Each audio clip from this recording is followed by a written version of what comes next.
You would think after a week off that the drivers would have had a rest, but all last week and this week, they have been trying to get every second out of the Temple of Speed. That's right, tonight, the Race Anywhere World Series returns, and it's live here on Absolute Sim Racing.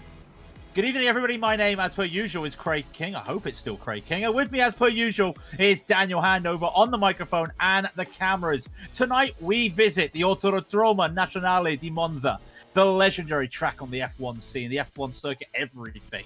Created in 1922, the track used to have an oval. It's still got an oval, but used to start with the oval and then onto the track, sans the chicanes. And you can actually still drive that layout here on iRacing. It's a fantastic layout to do. But over the years, it's had 9 variations, and this is what we have nowadays. 5.8 kilometers, 11 turns. It is known as the fastest track in F1, mainly for a few things. Slipstreams, tight chicanes, and when you think of Monza, you think of the Tifosi. Recent history of this track has been used not just for F1, lots of other things, of course. Other Formula Series, regional series, the 6 Hours of Monza in the World Endurance Championship. Actually, one thing that you may not know, Nike's Breaking 2 event, when they tried to break the 2-hour marathon, that they unfortunately did not succeed that time. And also, of course, the World GT Championship, or the Blanc Blanc Series with GT3s, and that's what we've got right now. So, really, Dan, it's not Halloween anymore. And I've got a little term I like to use when it comes to Monza. So I'm just going to ask you this. Are you ready for the Monza Mash? I like that. That was quite good. That made me chuckle. That did.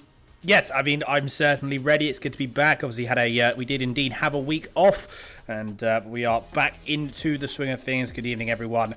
Pleasure to be back. We can just see on the bottom of your screen the driver. You can actually see just the drivers just behind, about to get out on circuit. So we're going to be running with the Anfield to start with. And here they come. Now, are we going to see a tactical qualifying here? Because, as we all know, Monza is certainly a track generally requires quite a lot of, slipstreaming is ideal, shall we say. I think it's probably the best way to describe it. So, do you reckon we're going to see that? I think if you're part of a team here, you've got a significant, well, not a significant advantage, but you do have an advantage, because then you are able to dictate who gets a bit of slipstream when. You haven't got too long to do it, bear in mind, you've got pretty much, that will be 1 lap each, but ultimately it is an advantage. Advantage, and we're going to see a lot of slipstreaming here today, full stop. We always stress when it comes to the World Series with the 75-minute race, the 2 mandatory pit stops, in case you're not aware. We always stress that fuel saving is crucial, and of course with slipstreaming here, that does go. But the errant risk with using teammates to slipstream for you is if they make a mistake, you make a mistake. So will you go for it? You can see these drivers, they're not in slipstream range per se. Henning Hagen, Dean Tim's just there, but they want to give themselves a bit of room. And it is just a case of, let's just see where they are. Let's just hope there's enough space. You will want slipstream, but again, if you're on light fuel, you're slipstreaming, you're a bit faster again. The braking points are going to be a little bit altered because of that extra speed. It's going to really just throw you off. And while they're starting their first laps here, the drivers finally coming out of the pits, and this is their warm-up lap. Just a quick rundown, of course, of the amateur standings, and Teo Sauerhag still leading the way. The dominance that he has had at the front with 390 points. Frederick Droy second with 320. That's 70 points different. That is a big difference. Dean Timms, Dylan Kinch, both on 310. Unfortunately, Dylan, I do not know if he is here tonight. I think he said he's got some other events to take hold of. Werner S will be 5th on 305. And really, then it is still close there with a couple of drivers on 290, 280. So away from the leader, the rest of the amateur field is still quite close here, and it's still up for grabs for anybody, even at the halfway stage. It very much is. As you say, the halfway stage has indeed passed now, and we are into that second half of the series, and yeah, it's certainly all to play for. This is going to be a crucial round, I think, because you're then going into the final 3 rounds after this, so you've got to have a good round here, and I think if you do, That's actually going to give the drivers something to, I think, to almost prop themselves up with for that final, just the final few rounds. You've got to be committed, especially somewhere like Monza. It is a tactful circuit. We are going to see a little bit of similar to what we saw all the way back going through. Well, similar to what we've seen at Le Mans, similar to what we have seen at Imola as well. Is slipstreaming. The timing is everything here. If you don't get the timing right, then it really it will make an effect. So, fuel saving is also key.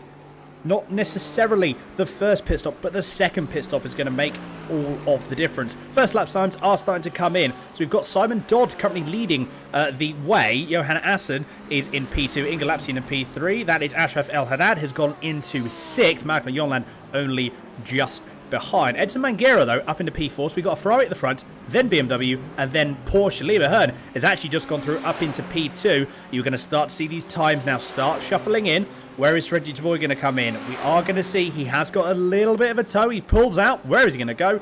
He is only 13th at the moment, but everyone's got one lap to go. Levi Johnson had a good lap. I believe, however, it was invalidated. So unfortunately, that won't be a lap that will be scored on the board. Similar to Francois Pedrao, who also, we've seen some purple sectors from both Levi Johnson and Francois. So I think, you know, if they can hook the second lap up, your tyres are going to be a little bit warmer. You've got a bit less fuel. They can hook the second lap up. This is going to be a good lap, I think, from those drivers there.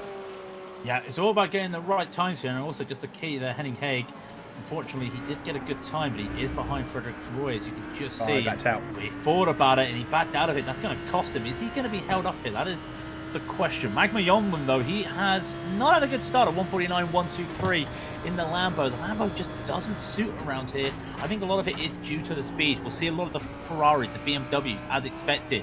Chuck in a few Porsches, but I think it will be once again the BMW Ferrari show, and not the best of the Scaris there, I would have said, for Magma, but we'll start to see times coming in shortly. Simon Dodd, I'm just keeping my eyes on Simon Dodd. We see some other drivers in front taking some times. Lima Hearn is one to pay attention to, but Simon Dodd comes across the line not faster. It's a second slower than what he just, a literal second slower than what he just did. Lima Hearn is the next car. I'm keeping my eyes on what can he do. Magma Jonglund will come across the line very shortly. What does Jonglund do? He comes at 49, 136, can't do it. Dean Timms, Lima Hearn. Let's look at Lima Hearn quickly. It's invalid. Levi Johnson's going to be ahead of Dean Timms, and there is no slipstream. Francois Pedrao does have a little bit of slipstream on Dean Timms, and he may get a really good run here. And I think Dean Timms has abandoned his lap.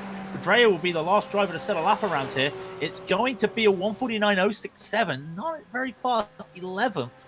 But those times at the top, Simon Dodd leading the way with 147.874, 200ths faster than the BMW of Lima Hearn.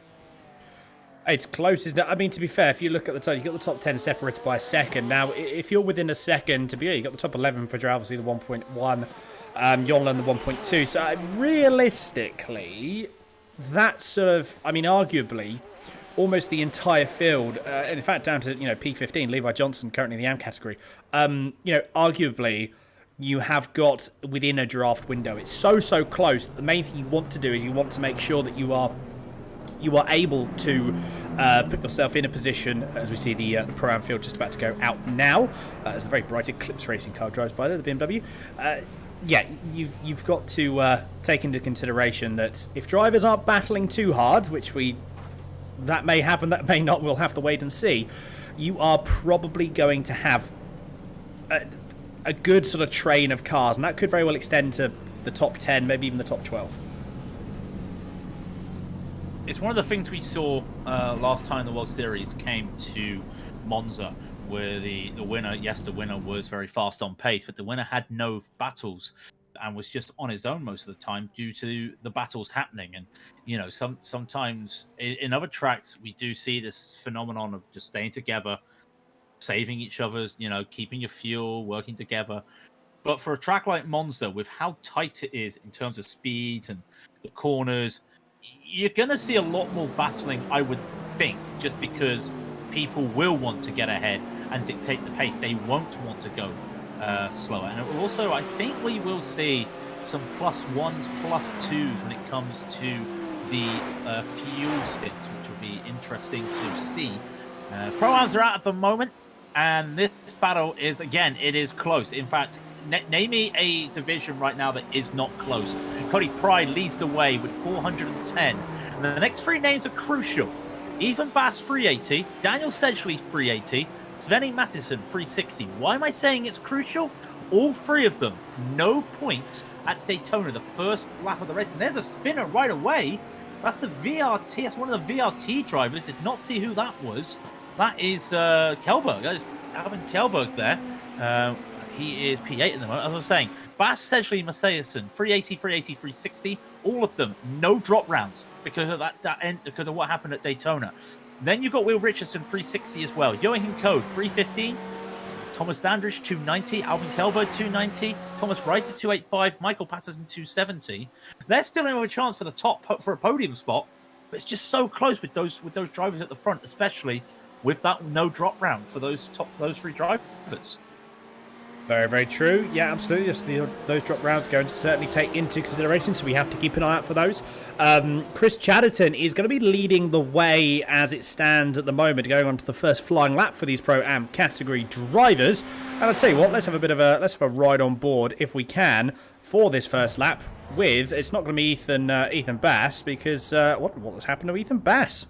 What on earth happened there? I don't actually. That's an okay, so that will be on the exit of the Ascari chicanes. So that will be certainly not ideal, and some of that I'm sure Ethan Bass did not want to, not a good way to start. Will be going on to his first flying lap, but he is going again, so I think we will stay on board for a little bit with Ethan Bass if we can, just to see sort of how he approaches, in this very agricultural machine. Probably the most similar car to this, I'd imagine, is the Mercedes. And yet there is no Mercedes. Actually, is there any Mercedes in the Pro-Am category? I don't think there is, actually. Not in the Pro-Am category, no. But we're interested to see what he decides to do here. He's coming up. I love watching any car here. He's up to about 270. Brakes just after the 150. Look at that. Hard braking. Second. Gets the first. You hear the tyre squeal, but he's all okay for the first chicane. Gets on early. Look how much of that curb you can use. And it's really fun to see the amount of curb you can use around here. Curva Grande is another one you want to hug the inside, especially on a qualifying lap. You really want to hug the outside with all that tyre heat there. Probably the tyres are now starting to cool down after that slide. Bridge is no longer here, but you want to brake just there at the orange mark there. Brake down second. Did he take second? Is he going to third? He goes into first, actually, just to get the rotation, which is not a bad thing. Again, using the curb. Curbs are very important at Monza. Into Lesmo 1, this curb is very important because of the off-track. You cannot use that green because the more green you use, the off-track system will give you an off-track. And again, one gear down, brake at the 50, Lesmo 2. And now you get a bit of a rest. Now, right now, he's got the sun in his eyes, and then it goes away from that tree. Down the bridge, you'll see a little bit of a dip shortly in a low car, low downforce, boom, you'll hear a bump there. Orange marker there, lovely braking point for Ascari. He messed it up last time. He's on the curves. He's using the throttle control. Hits that curve, doesn't want to go too far. He lifts off a little bit. He went straight. He would have got an off track, probably clipped the grass there. So he just kept on pretty nice and safe here. He's now going down into the Parabolica. You want to be braking, really. That start of that green, just the middle of that green. There you go. Late braking, third gear. Usually, will he go down to second? I think he's okay.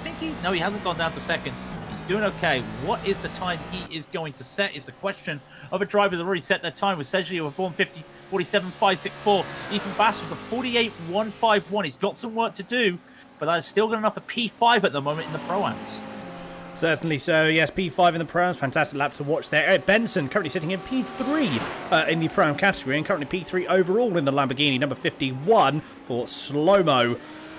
Is he going to... Again, you can see so drivers utilising the curbs on the exit on the second apex of the second chicane.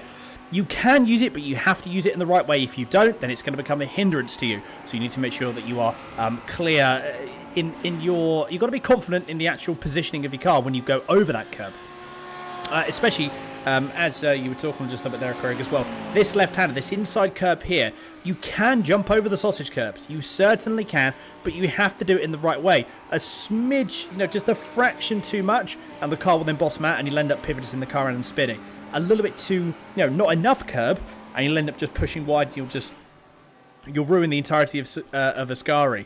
So you do have to be careful. Daniel Sedgley has now gone into the pits. He is not going to improve on his last lap time. I'm just having a look to see. Eric Benson, Chris Wally is gone up into P2. Very, very good move there from Chris. So he is now up, and he's only a few hundredths behind. What is Eric Benson going to do? He is going to come through. Does he improve? He's been dropped down to 4th, remember? Is he going to make some more position? Yes, he goes back up into P3. Ethan Bass, Albin Kilberg, Svenja Mattisson currently riding in 7th, 8th, and 9th. Does Kilberg improve? No, he does not, but Mattisson improves. Wow, that is up into P4. He pushes Thomas Ryder down. Ethan Bass, Thomas Dandrius has just moved up into P12 overall and P9 in class. Joachim Code is, unfortunately, he won't be making any more moves. Daniel Gilding is coming to the pits as well. You know what, everyone, that's it. That is it, done and dusted. No other Pro-Am driver is out on the track. So that does mean Daniel Sedgley will take the pole position for Pro-Ams. It is interesting when I'm just looking. Simon Dodd, Ferrari. BMW for Liam Ahern. Ferrari for Dean Timms. Chris Chatterton to Ferrari. Ethan Bass to the Ford. BMW for Thomas Dandridge. You just got to give some respect for those amateur drivers for pulling out those times, because they're 2/10 faster than some of these other drivers. And it just goes to show it's not a car thing here. It is just a skill thing. So for Dodd, Ahern, and Timms to all be ahead of Pro-Am drivers, that's going to feel really good for them as well. Really just a nice showing of how they have improved over the season and over the time when you think about it. But now the Pro-Ams, who are constantly improving, they are getting ready. And again, we always like to talk about the point structure as well. And really it is just the tale of two Alexes, but there are other stories in the championship. Alex Bennett leads with 410. Alex Gull is second with 390. And they both have the same number of points for the drop week. Then it's Nicholas de Beach on 375. And look, it'd be interesting to see now with the Porsche Contender Series now over for another season, what he will be doing. Will he start to look to be a little bit more aggressive in the championship? Now he's third and knocking on, when you think about it, a chance of getting a top 3 and maybe a podium. Kaz Huguenot 365 in 4th. Harley Horton 325 in 5th. Nick Madsen will be 6th with 305. Augusto Calasimi 295 is 7th. Sean Campbell, former champion, 285 in 8th. Martin Nedlick, 280 in 9th. And Danny Retz with 270 in 10th. So you look at it, and basically from the top 6 onwards, it's anybody's game at the moment. Maybe the top 5. I think Madsen's got an outside shot. But for the top 5, it's still anybody's game with just 85 points separating them. Yes, absolutely. 4 rounds to go.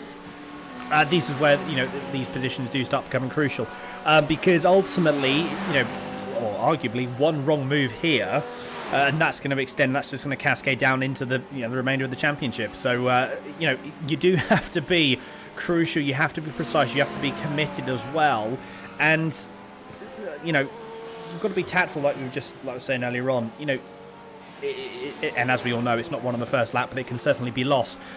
So arguably, you have to make sure you are taking, you're taking a little bit easy, at least for the start of the race. Get everything warmed up, get everything settled, and then you can start pushing.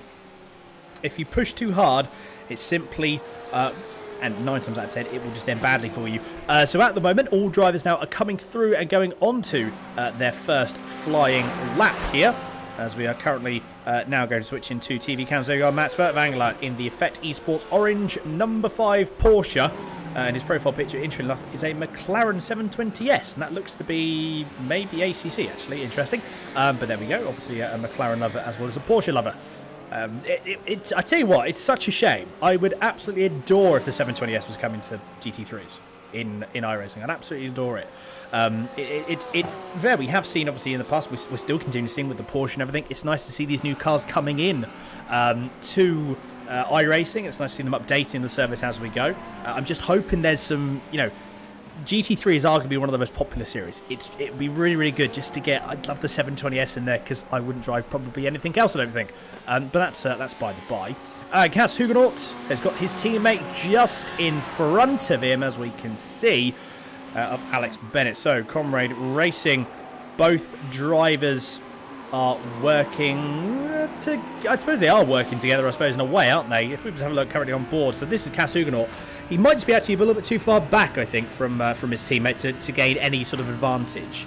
Arguably, though, Alex Bennett, he's going to be, well, he's got to position his car it's going to be close. He's going to have to back off a little bit. So he hasn't positioned it in the way that he would have wanted. He would have lost about a tenth or so there. It's not going to help us the fact he dives on the curb as well. He will make it up because he will get a little bit more of a toe down to the start-finish line. So first times are going to come in. What are they going to be?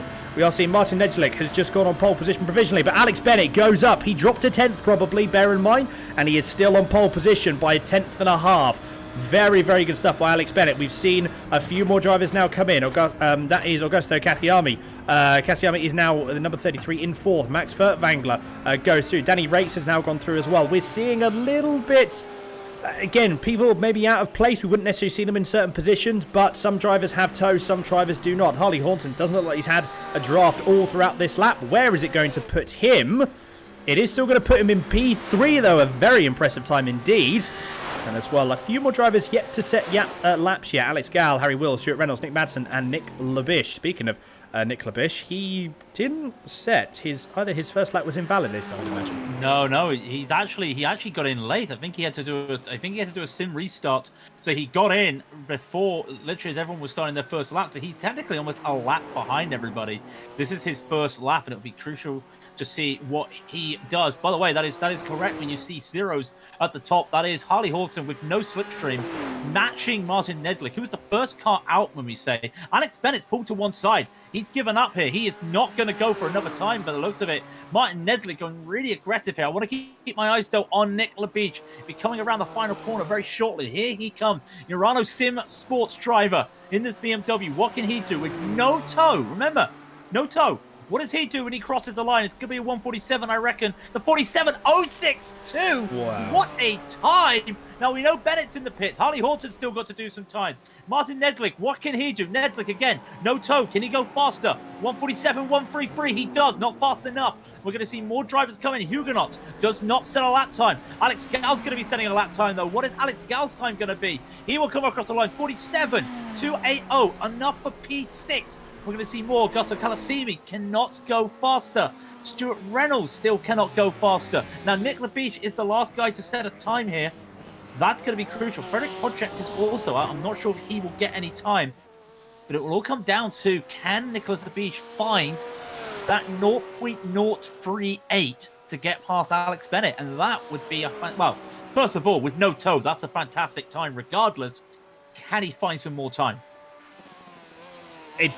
Arguably, he's going to have a slightly better car. Frederick Project just runs a little bit wide going through the second chicane or the entries. That's going to cost him a little bit. Harley Horton has decided he had enough of this qualifying session. So, Frederick Project and Nick Labish are the only two people left on circuit. We're actually seeing a couple of personal bests for Nick Labish in his sector time. Sector 1 was quick. Sector 1 was quicker than Alex Bennett. Sector 2 was quicker than Alex Bennett. Sector 3 was also quicker than Alex Bennett last time around. Is it going to be the same this time? We are seeing some very, very good sector times here. So Nick Labish, he's got to make it stick through Parabolica. Look at that, just about to the inside. I mean, again, couldn't really be any more perfect than that, I don't think. Is he actually going to pull in? Has he decided no, he's not going to pause this lap? I think they've been told that they have no time.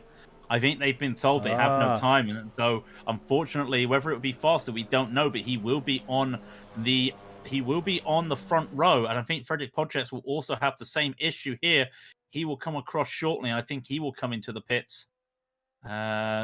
He does not, but as far as I'm aware, I was told that was it for the drivers. Not sure if that's what I heard, but we will get some confirmation on that. I think his lap time was invalidated anyway, so that will be, unfortunately, Project will be starting at the back. Yeah, the Project will be starting at the back, along with Harry Wills, though. Harry Wills did not set a time either.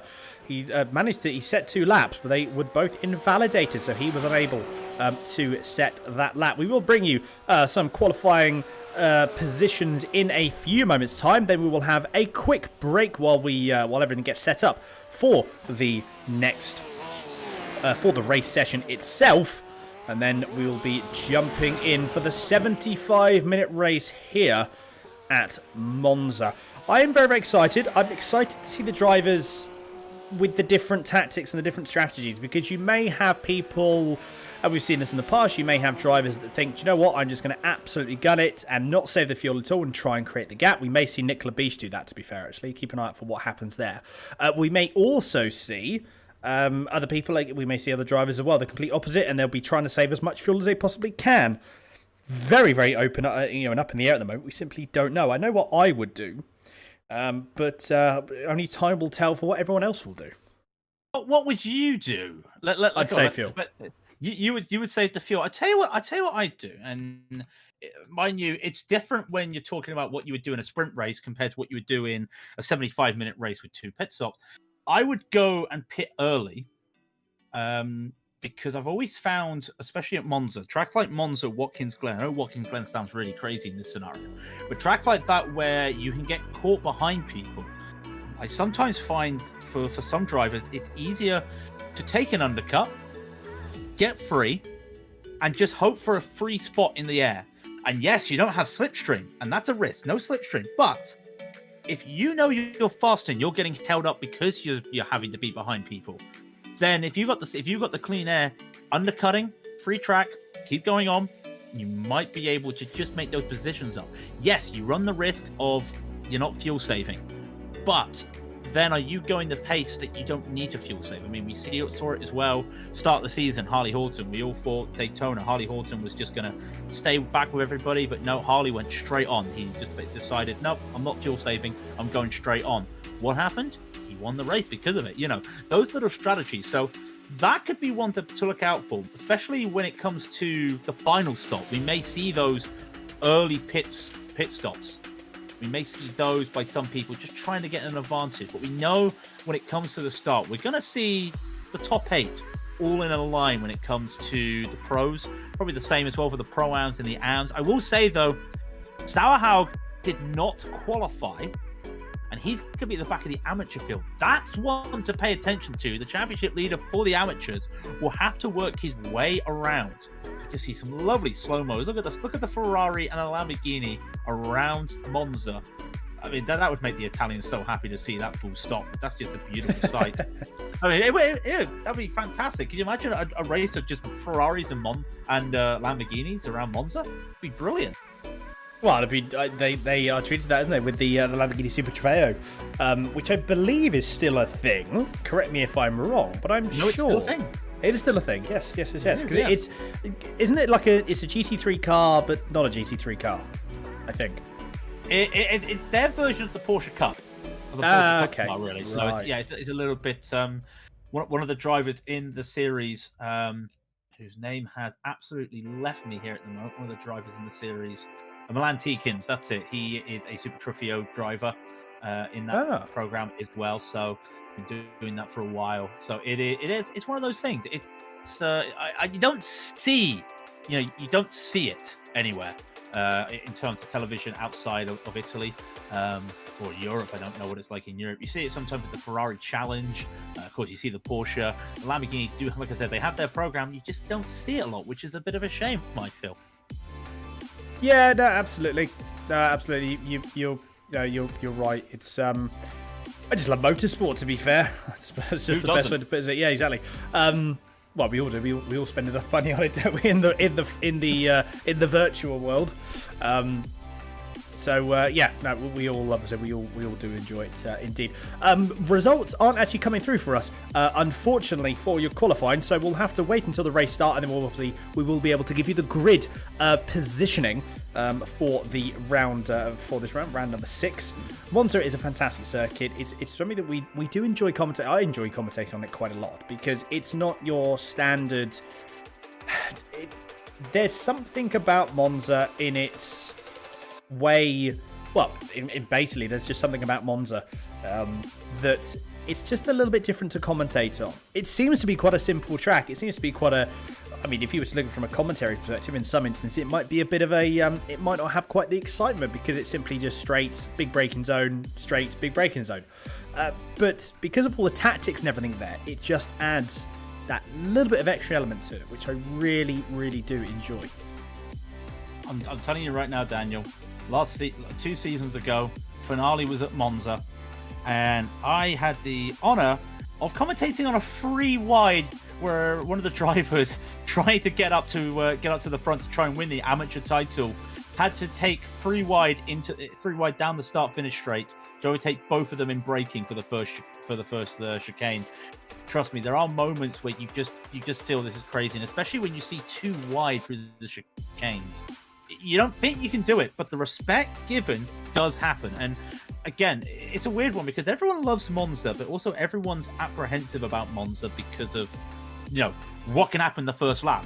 I mean, we talk about the lap one heroes. No lap one heroes here. It's just people just making the mistakes under the braking. If they understand you brake a little bit earlier, everyone brakes a little bit earlier. But do you brake the right power? Do you have the right force on the brakes? You just don't know. You tap, and then it turns into a concertina. And we see it. You see it yourself in official racing. You see it when you're racing. You see it on streams. You see it on highlight videos. Everything always happens on those first two chicanes. It does scare me. And I don't know about you, but that's the one thing I really don't like about this track is when you do the first lap. First lap is tricky, isn't it? First lap is very, very tricky. But again, these drivers are experienced, in what they're doing. So I feel realistically, they should have the they know each other. That's the other thing as well. Sometimes you find with official races, you don't really know anyone that's actually driving because you don't know your drivers around you. So I think now that all the drivers here, they've had the best part of almost the entire season now in 6 rounds, so they understand each other, which I think is really, really going to help. We are going to take a few moments break while we get everything set up for you, and we get back racing here for round number 6 at Monza for the Race Anywhere World Series. Big thank you again to the sponsors Sim3D and Go for the Gap as well, and obviously for Race Anywhere for being the title sponsor for this series. Very exciting times ahead, I am sure. But we're going to take around about a 5 or 6 minute break, and then we're going to come back and get cracking for what is going to be a very, very exciting race. Make sure you stick around. Don't go anywhere.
Welcome back, ladies and gentlemen. It is almost time. Yes, it is time to do the Monza mash. I'm sorry, I'm sticking with it. I love it. I'm not going to sing for you. Don't worry. You don't have to worry about that, but it is time.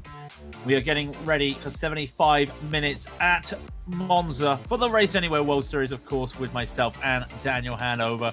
Been watching a lot of the practice, getting ready, a lot of slipstream practice. People are just trying to find their limits with dirty air and everything. Now, Daniel, one thing I've been looking at very quickly, 24 Celsius, 47% Fahrenheit. That to me just suggests it's going to be quite an interesting track. It's going to be a bit cooler, but I also just worry about that humidity.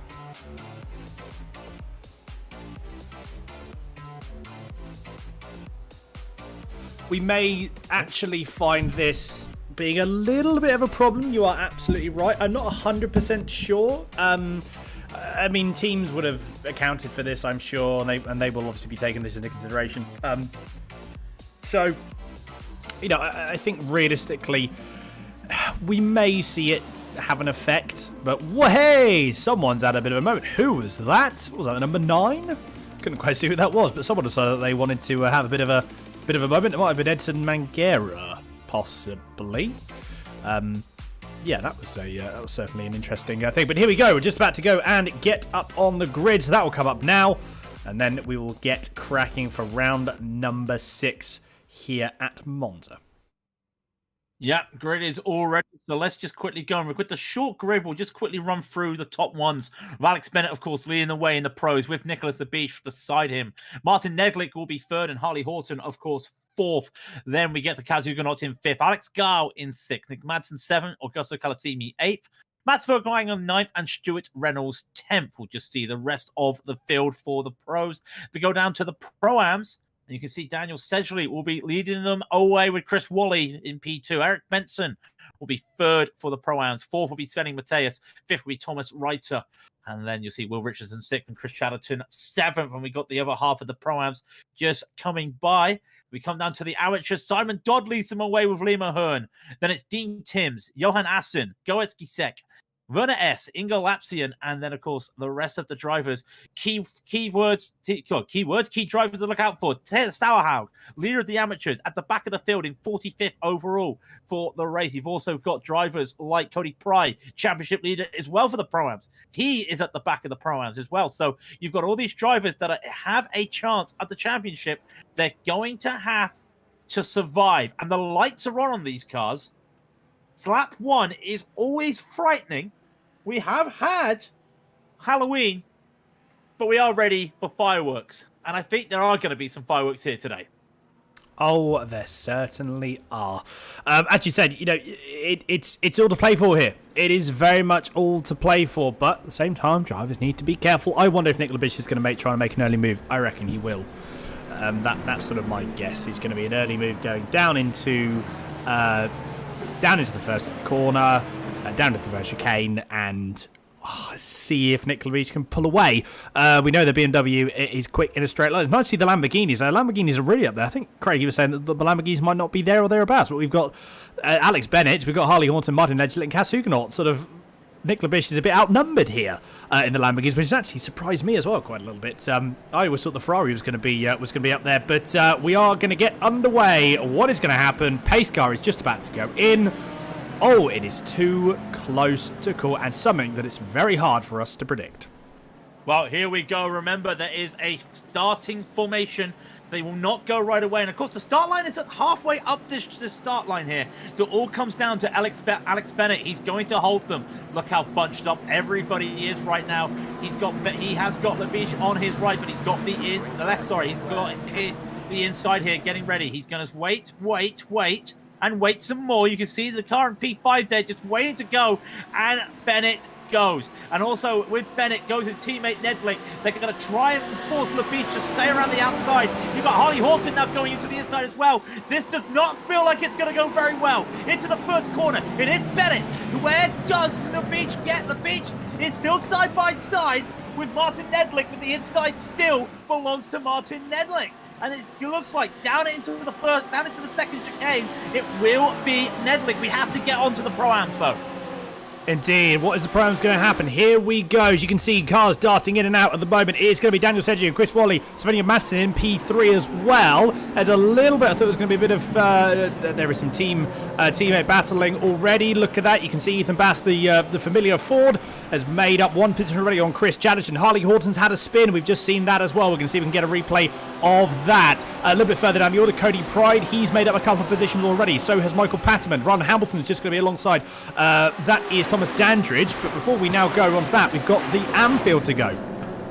Yeah, Anfield is just happening right now, and they have all managed to get through pretty cleanly. Simon Dodd leading the way with Liam Ahern, and it is very good here. I think Liam Ahern, though, might be a little bit pressure from Dean Timms. Will Dean go for this right away?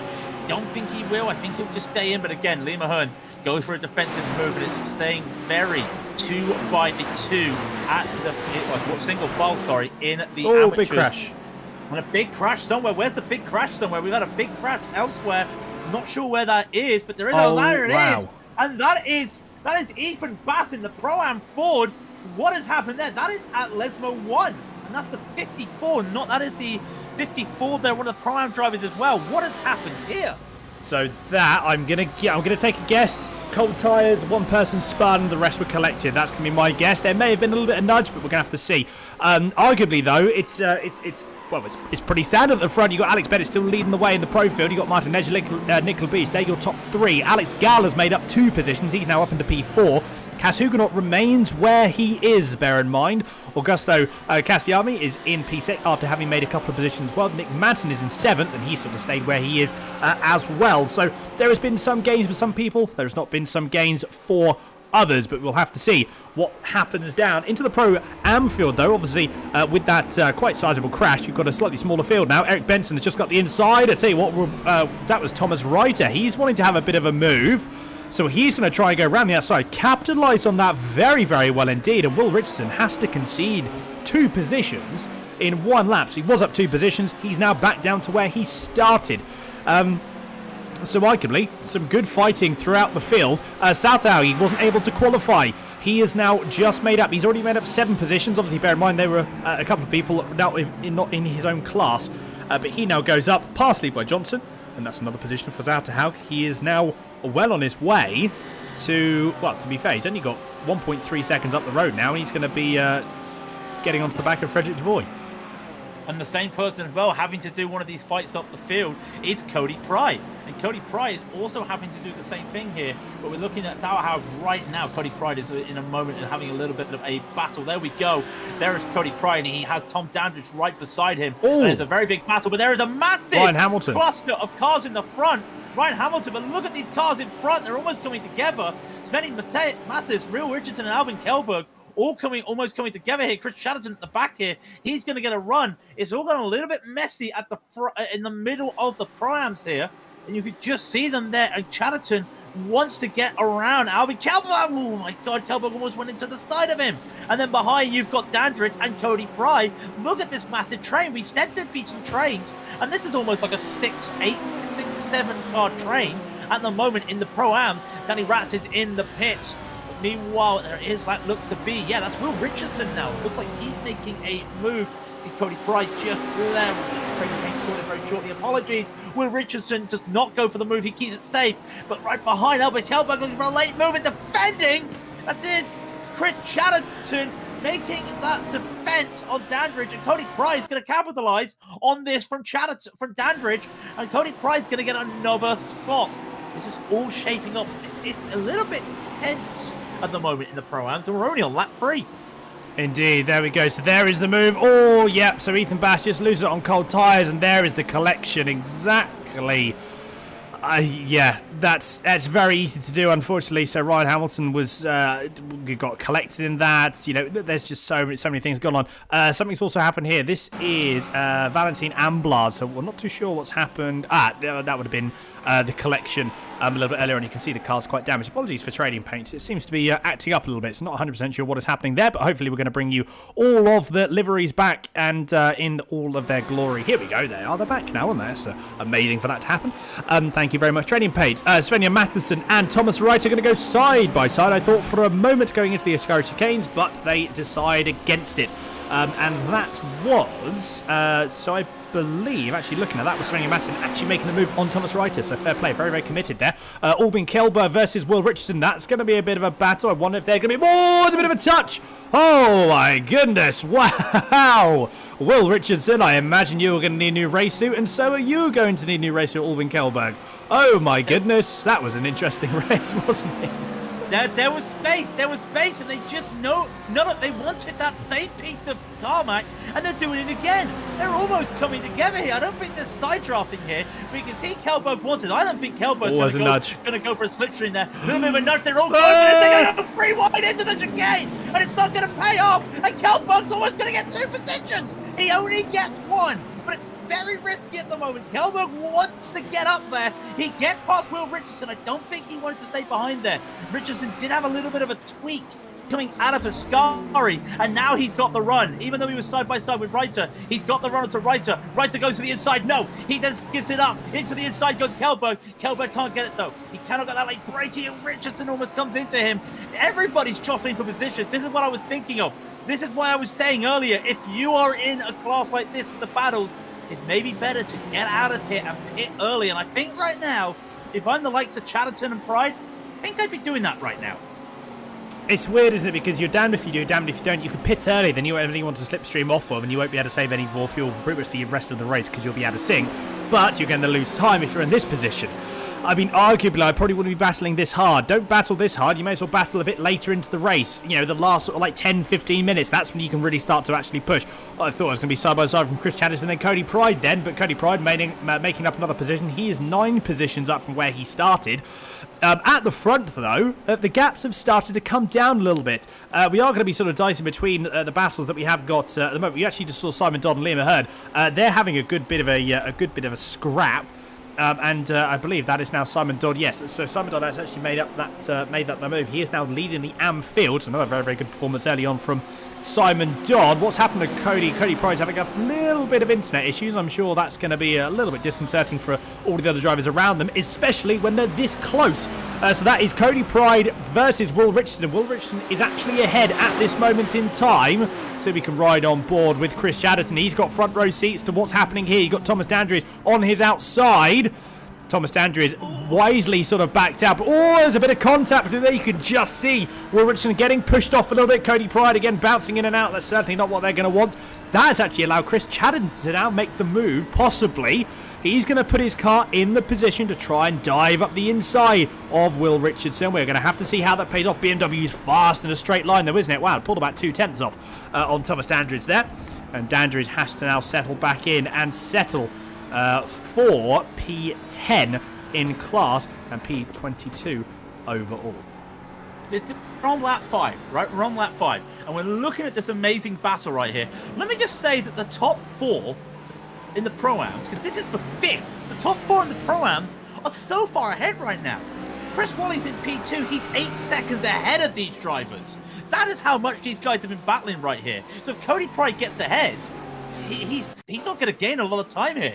Chris Chatterton defending Tom Dandridge here. He will hold on to that into Ascari. You've got Daniel Gilney behind. Michael Patterman behind. It's basically from 5th to last in the Pro-Am practically are all in this battle. We've seen 2x2, 2x2.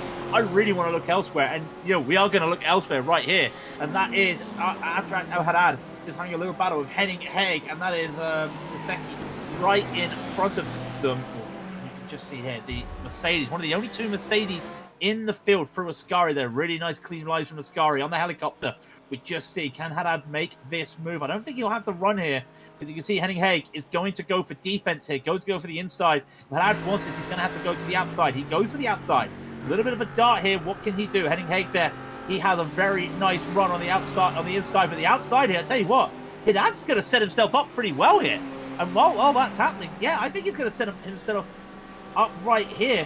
What can happen here? Side by side they go. Very wide. What is going to happen? We're going to go back to the Pro-Ams in a minute because they are literally neck and neck. But can they hold on to this position? I wonder what will happen. And there is Sauerhau already P8 in the championship. And there we go. Haddad around the outside, off the chicane, makes it stick. Great move in the Mercedes. Very, very good move indeed. Levi Johnson has had a bit of a... What's happened to Levi Johnson? Oh, you can just see Levi Johnson just there. I think he may have just outbraked himself a little bit, ever so slightly. Yes, indeed. A very, very good move that we can see. So that's a position for Haddad. So he has now moved up, but he's being pressured straight away by Henning Haig. He's not giving up that easy, is he? But he is going to ultimately have to concede the position. And once again, they now go single file down into the first Lesmo. I can't quite see who that's actually behind. I believe... Who is that? That is Henning... That's not Henning Haig, because Henning Haig is there. Oh, that's Ingo Lapsian. Ingo Lapsian. Okay, interesting stuff. Interesting stuff. So Ingo Lapsian then is, unfortunately, what seems to be a lap down. Because unless the timing tower is deceiving me, which I don't think it is, that is currently what's happening there. Henning Haig has a bit of a look, but decides that he's not going to make it, though. Have a look at the front, though, in the AM category, because it's Lieberherd's going to try and go around the outside. That's a brave move going into Parabolic. I imagine he's going to try and see if he can get maybe a switch back. No, he's actually just going to send it around the outside, as you do, for the Eclipse Racing team. Simon Dodd has to defend, and I think he's got the defensive move done at the moment. Neither driver has a toe, but I say someone that does. Dean Timms, look at that. He's just sitting there looking pretty. He's sitting there, he's saving the fuel. Why would you not? He's got front row tickets here. Why would you battle?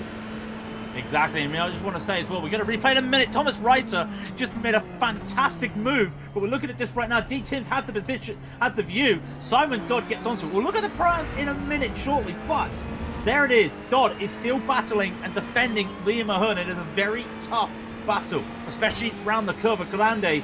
What can he do? And I would not want to be in Dean Timms' shoes right now, because he knows one mistake by these drivers and it could be his race also compromised.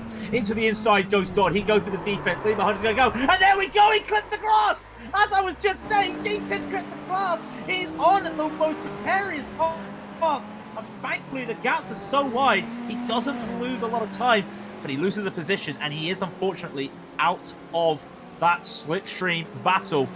I gotta say, I gotta keep looking at this Pro-Am battle, by the way. Albin Kilberg does get past. Thomas Ryder got by Albin Kilberg through the first chicane around the outside, but just at Ascari.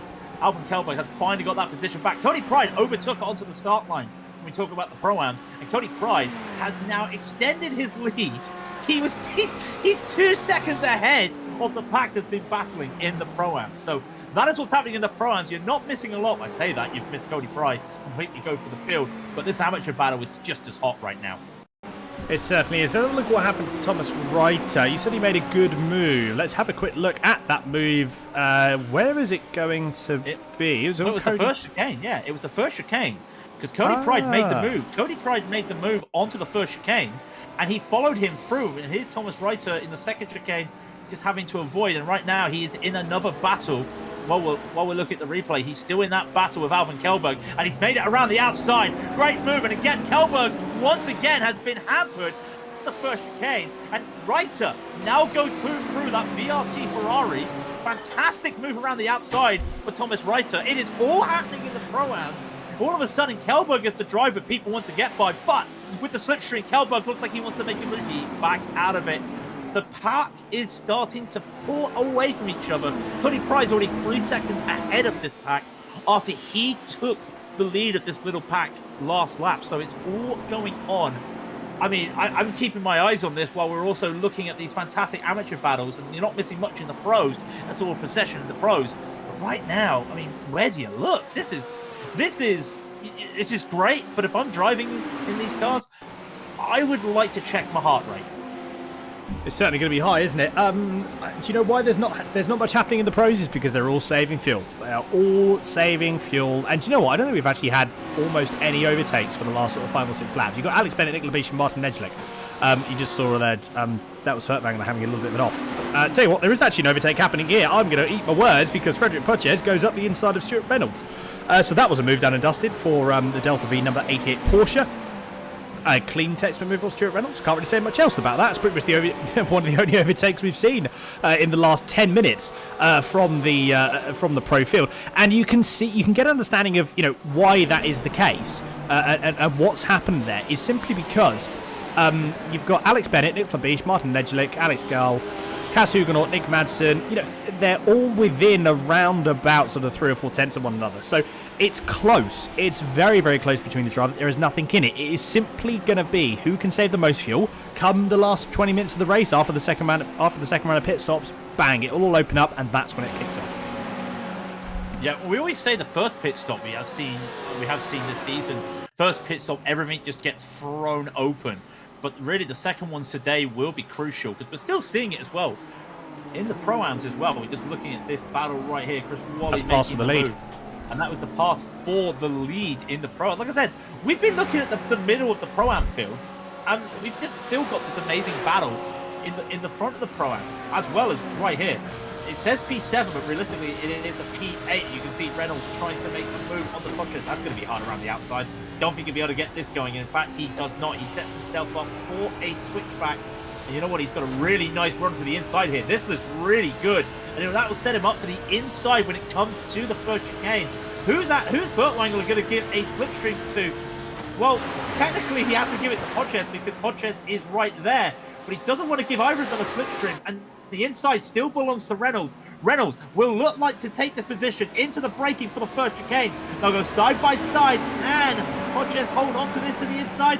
He has, but I don't think he's got a good run. That will allow Reynolds to hold on to this. Podchets' next chance will be through the second chicane. But it is going to be a tough one there. The second chicane a little bit tighter, a little bit bumpier. Does he have this right now? Look at that kid. Look at that kid at the front. Yeah, they're definitely fuel saving at the front. Podchets tried to the inside, and I think he may have done this. He does it. That's a fun little battle as well. The Pro-Am as well. Down the Pro-Am battle, they're having a nice little bit of fun. They caught up to Thomas Ryder. Will Richardson does get past Thomas Ryder in the Pro-Ams there. He is almost come together, does Kilbur. And once again, there is a traffic jam with the Pro-Ams at the first chicane. Indeed, there is. Realistically, I think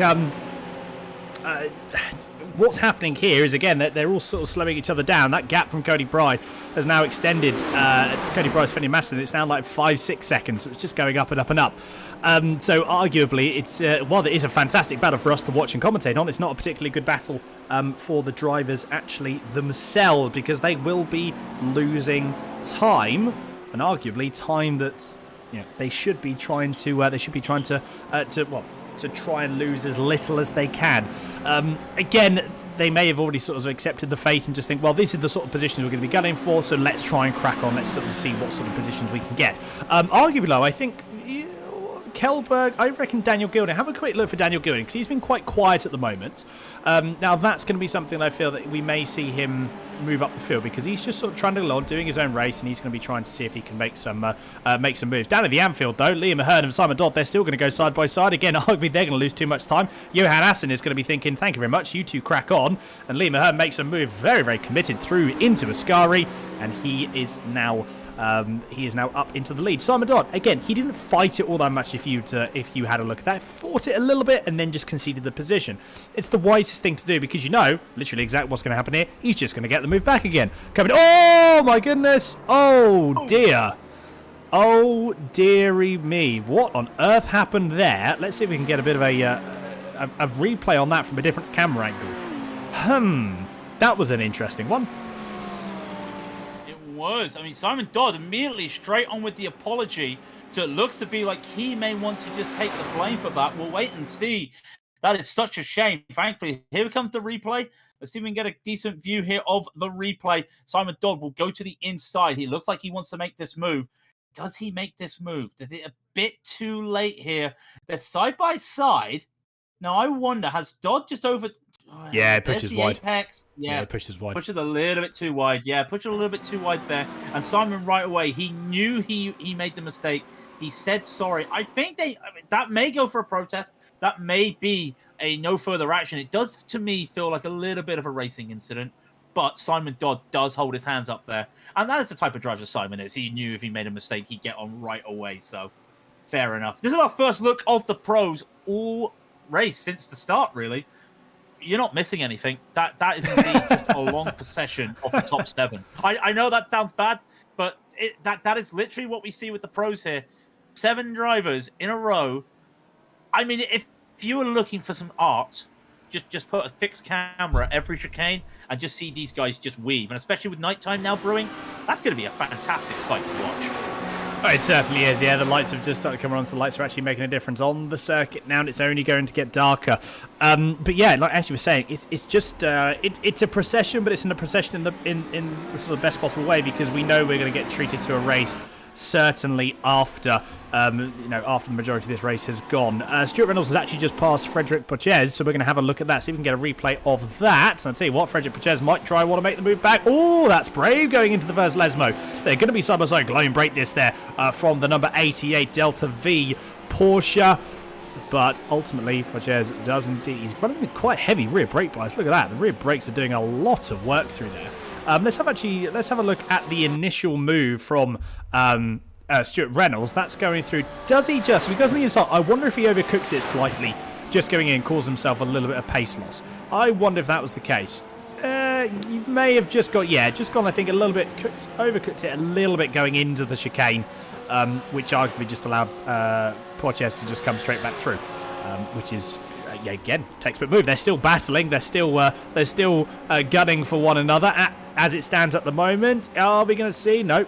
We are going to see Stuart Reynolds pull back in and then maintain that position as it stands. But yes, right at the very front. Let's actually just ride on board. Let's have a listen to Nick Labiche. Where is he lifting? Let's have a quick. I reckon he's lifting. There you go. Clutch in straight away. He's lifting at the 250 meter board. Oh, there you go. So that's why there's been no overtakes at all, is because dipping the clutch, saving the fuel, that is going to be, I reckon that these drivers here, I reckon we're going to see the likes of Pochez, Reynolds and everything, they're going to pit in, I reckon, a lap. At absolute minimum, a lap earlier, if not 2 laps earlier from these guys at the front.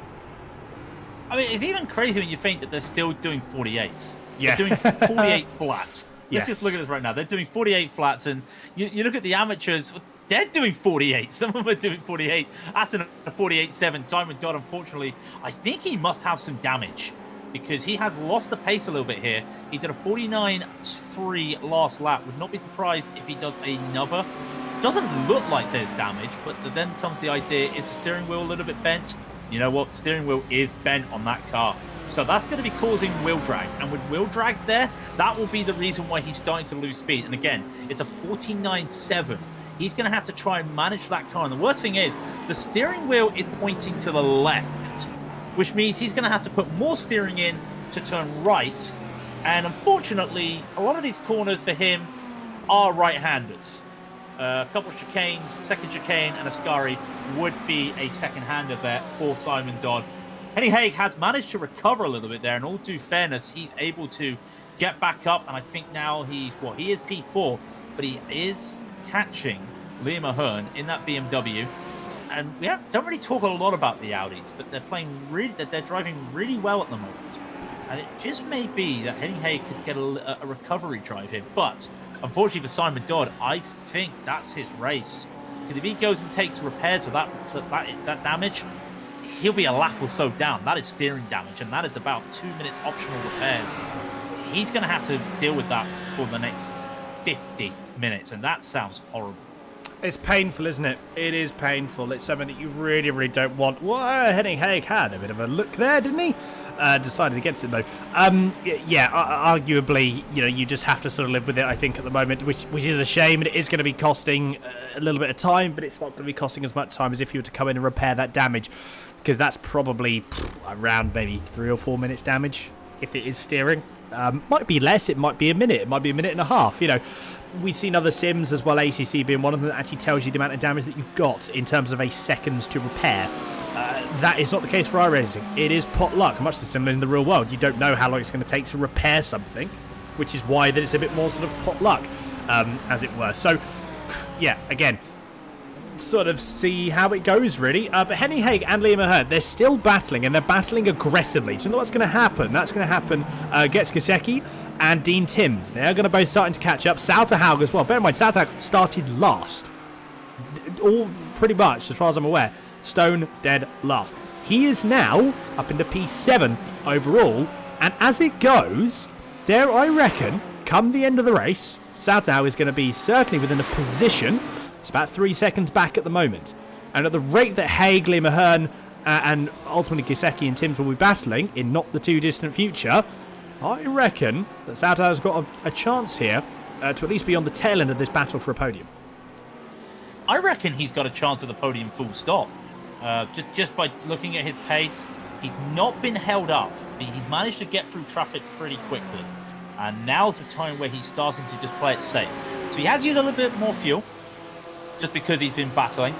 But he's not on the tail properly, like you're seeing with the rest of them, like you're seeing with this battle at the front here. We look at it, not a lot has been happening here, but it is Wally, Sedgley, Benson, top 3 for the Pro-Ams, all having a little go. Not much has been, well, really since Sedgley and Wally traded spots, there has not been a lot going on here. They do have an amateur Vernon S in front. I expect Vernon will let them go shortly. And then Ethan Bassett. Well, Ethan Bassett out there. By the way, you do see that is Ethan Bassett still out there in the on the relatives there. I mean, he has to race. He has to get points full stop because he doesn't have a drop ramp. First race, unfortunately, got taken out at Daytona. He needs a drop ramp. So that wing is bent. That is going to be a loss of time. And in fact, he's doing 58.5s at the moment. So he has to stay out there. Especially for his championship, he needs to. And I do see that is indeed 2 names in the pits right away. That is Simon Dodd and Gasecki in the pits. I'm pretty sure that is a scheduled pit stop. I'm pretty sure, and it is. And Simon Dodd comes back out. I don't think he got any of that damage fixed. I think he has decided, I've got to go with this for the rest of the race. Yeah, I think you have to. There isn't a way that you can't, I don't think, to be perfectly honest. And you know, unfortunately, that is going to cost, certainly. But at the end of the day, that is just one of those things. I'm sure, though, as you say, someone did, you know, very, very apologetic, and it's certainly I've been in that situation myself. I've been both ends of that situation. It's not nice, and it certainly isn't something that we wish upon anyone, but it certainly can happen. I just had a quick look. Cassiami, Horton, Furtwängler, Poches, and Wills, they're all in the pits from the pro categories. Do you know the people that aren't? Nick Madsen, Cass Huguenot, Alex Gall, Nick Labiche, and Alex Bennett. Neither of them are in the pits. So I think this is going to be at least a lap. I reckon 2. We might not see that from Alex Bennett.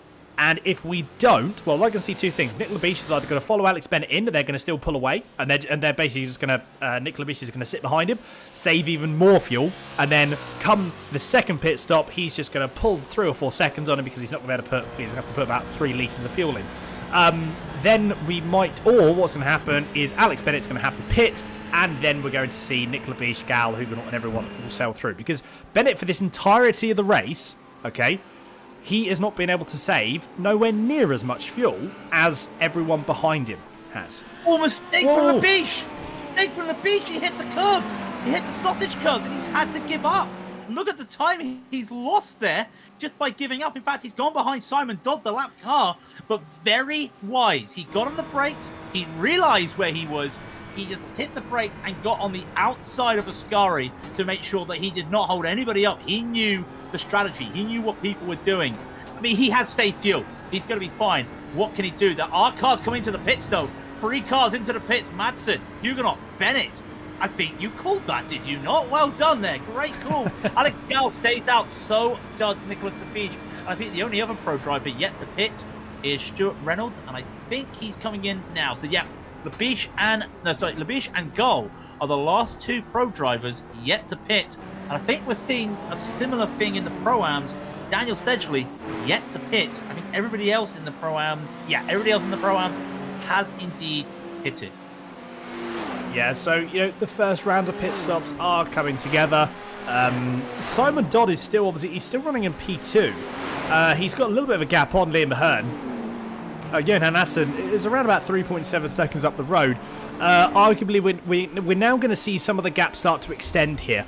Cody Pride is up into P5 in the Pro-Am category, so fantastic stuff from Cody Pride. Svenja Matheson is the next person within. It's only about, well, this is the battle here. This is the battle for P3 in class. Daniel Sedgley now finally does come into the pits from the Pro-Am category as well.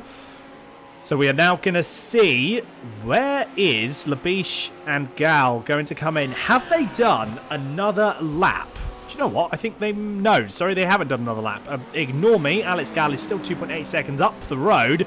Labiche did actually get past Nedgelik by the looks, or I could be completely making that up. And in fact, I think I am. That is something that I'm making up. So not entirely sure what I'm doing. Just ignore me. So Nick Labiche may now come into the bits. That was a minor setback. Genuinely, that was what, 5-6 second time loss maybe. That's something that can be made up. Nick Labiche now does come in. So does Alex Gal. So again, playing the long game here. It is certainly not over for Nick Labiche. Do not count him out whatsoever, because the amount of fuel that he was saving was quite incredible. I'm sure he's going to do exactly the same thing again, providing the opportunities present themselves to him. Then he's going to regroup and start moving forward. You may see a slight bit more aggression now, possibly from Nick Labiche. We may see a little bit more aggression in trying to make up some of those positions, and then he'll go back into the fuel save. We simply don't know as it stands at the moment. So, we're going to have to see. Alex Gal's pit stop time was 21.25. Nick Labiche's time was 21.93. So a little bit of time. So Alex Gal was just that little bit quicker. And that now pushes Nick Labiche. There he goes. He now comes out, as you can see, into P6. So, yes, it was a setback. I really don't think it's going to be that much, to be fair. Well, he won't be on a fuel stage. He'll have to get back onto the pack. And he's come out here. Kaz Huguenot is a second and a half ahead of him. He will have to do that. One thing that is interesting, Martin Nedlik is 2 seconds ahead. Martin Nedlik, out of nowhere, has just decided that he is going to be just going ahead there in the Maniti car. The Maniti Lamborghini here is just absolutely going for it right now. And what has he got to lose? He cannot, he probably doesn't have the raw pace. Well, he does, but he doesn't have the raw pace when Alex Gal, when Bennett, Labiche, turn the wick on and just go full pelt. I mean, I'm not saying Nedlick's a slow driver, but you've got to understand that these guys have been battling and keeping these 48s, these low 48s, with fuel saving. Can Nedlick do the same when there's no fuel saving? I think he can, but again, the Lamborghini, which I know I said wasn't the strongest car, he has to make it work now. And that is going to be a tough one to make work. But we cannot talk about the pros all the time. This is the Pro-Am battle. Simon Dodd's still out there in P2, but Dean Timms and Gasecki are battling on. Henning Haig has decided to park the car after the damage, unfortunately. I think something else might have happened to Henning Haig, but Dean Timms holding on to Gasecki right here. There is also battles in the Pro-Ams. You see Benson essentially just there in the timing tower. But Gasecki is trying to hold on to the back of Dean Timms. It's not exactly going his way, but a good little drive there from Gasecki. And you think he's already made up a few places. He needs to keep ahead here. Sauerhaug, though, am I reading that right? Oh, that'd be what happened to Henning Haig. What on earth? Wow, I just saw that with Henning Haig. That is a... Whoa, wow. I was about to say Sauerhaug is fifth, and then I just saw that with Henning Haig. Oh, on the grass. Yeah, that's a weird one. It's a weird one. It's a tricky one as well because, you got someone defending him on the inside, which they are entitled to do. Actually, are they entitled to do it? Yeah, okay, no, there was no deviation of line. It was on pit exit, but there was a space. That will probably be looked at a racing incident, I would imagine. That's just a, that is unfortunate. Obviously, Henning Haig would have parked that. That's a hefty incident. That's a hefty incident. So that will be, unfortunately, it. Something's happened to Levi Johnson. Let us have a quick look as to what it is. It's really starting to get dark now, isn't it? A little bit more tricky to see what is going on. We are relying on the lights from the cars. Well, Levi Johnson just goes a little bit wide, going into the second chicane. Unfortunately, decides to not too sure what's happened there. I don't know if he's, a technical issue or something, or I don't know. Could be anything. But at the moment. That is what we've seen from Levi Johnson. He has jumped to the pits. So that is the end of Levi Johnson's race. Right, so Cody Pry is now up to 4th place. We were talking about that great drive up the field for Cody Pry. Getting around this massive traffic in the middle of the Pro-Am field was vital for him. And he's now 10 seconds up from that little battle. It's Thomas Ryder and Albin Helberg and Christian Chatterton right now, as you're seeing it here. Just they're still around. I said it would look nice with all the drivers, with the lights, and it does indeed. But it is just a tough battle right here for the likes of Chatterton having to hold on. He needs to get that double toe. unable to at the moment. Kilbur, Ryder just starting to pull away a little bit, and for Kilbur, just what he wants. Ryder, just what he wants. Chatterton, unfortunately, just not there. And the front of the field, the front of the primes, like we were saying, Sedgley, Benson, they're having a battle. That's pretty much it in the primes at the moment. Like I said, things can change when we get to the final pit stop. When we get to the final pit stop, we start to understand, we start to see what's going on, and hopefully, we will start to see these battles. But at the moment, I think that chaos we were looking at the start of the race, where everyone was jostling for positions, I think that's gone now. We're 39 minutes left in the race. We're coming up to halfway. Oh, we're past halfway. Sorry, we're past halfway. It's just starting to wonder now, what else is there to do for these drivers apart from the pit stop? Do you stick to that fuel saving strategy? Do you try and save some more, or do you now set yourself up for another 9 minutes of driving and then just go for the early pit stop, find an open place? I'm sorry, I'm sorry, Daniel. I've had enough of the fuel saving. When it comes to Monza, I think you've got to go for the undercut. It's weird, isn't it? Because I am just an absolute sucker for a bit of fuel saving. I love it. It gives you so many more options, I feel. But at the same time, I mean, if you've got the problem is pushing and doing the undercut is absolutely certainly a viable way. The problem is if you do that and then you get it slightly wrong and say, for example, this battle, say for example here, you actually try and get the undercut, and then what happens is these guys just work together and are essentially pulling themselves along. They've both got toe, but then you haven't, then you're going to be at a disadvantage, even if you do pit earlier, because you may get caught up in traffic in the incorrect place. It's traffic here. If you can almost managing traffic is better when you're all together like this, because at least if you do lose a bit of position, if you lose 5-6 tenths of a second, you've still got that little bit of window, you've got that bit of draft opportunity. So, but I can fully understand why people do try it, and it's certainly a viable option if you have got the confidence and the pace to be able to push.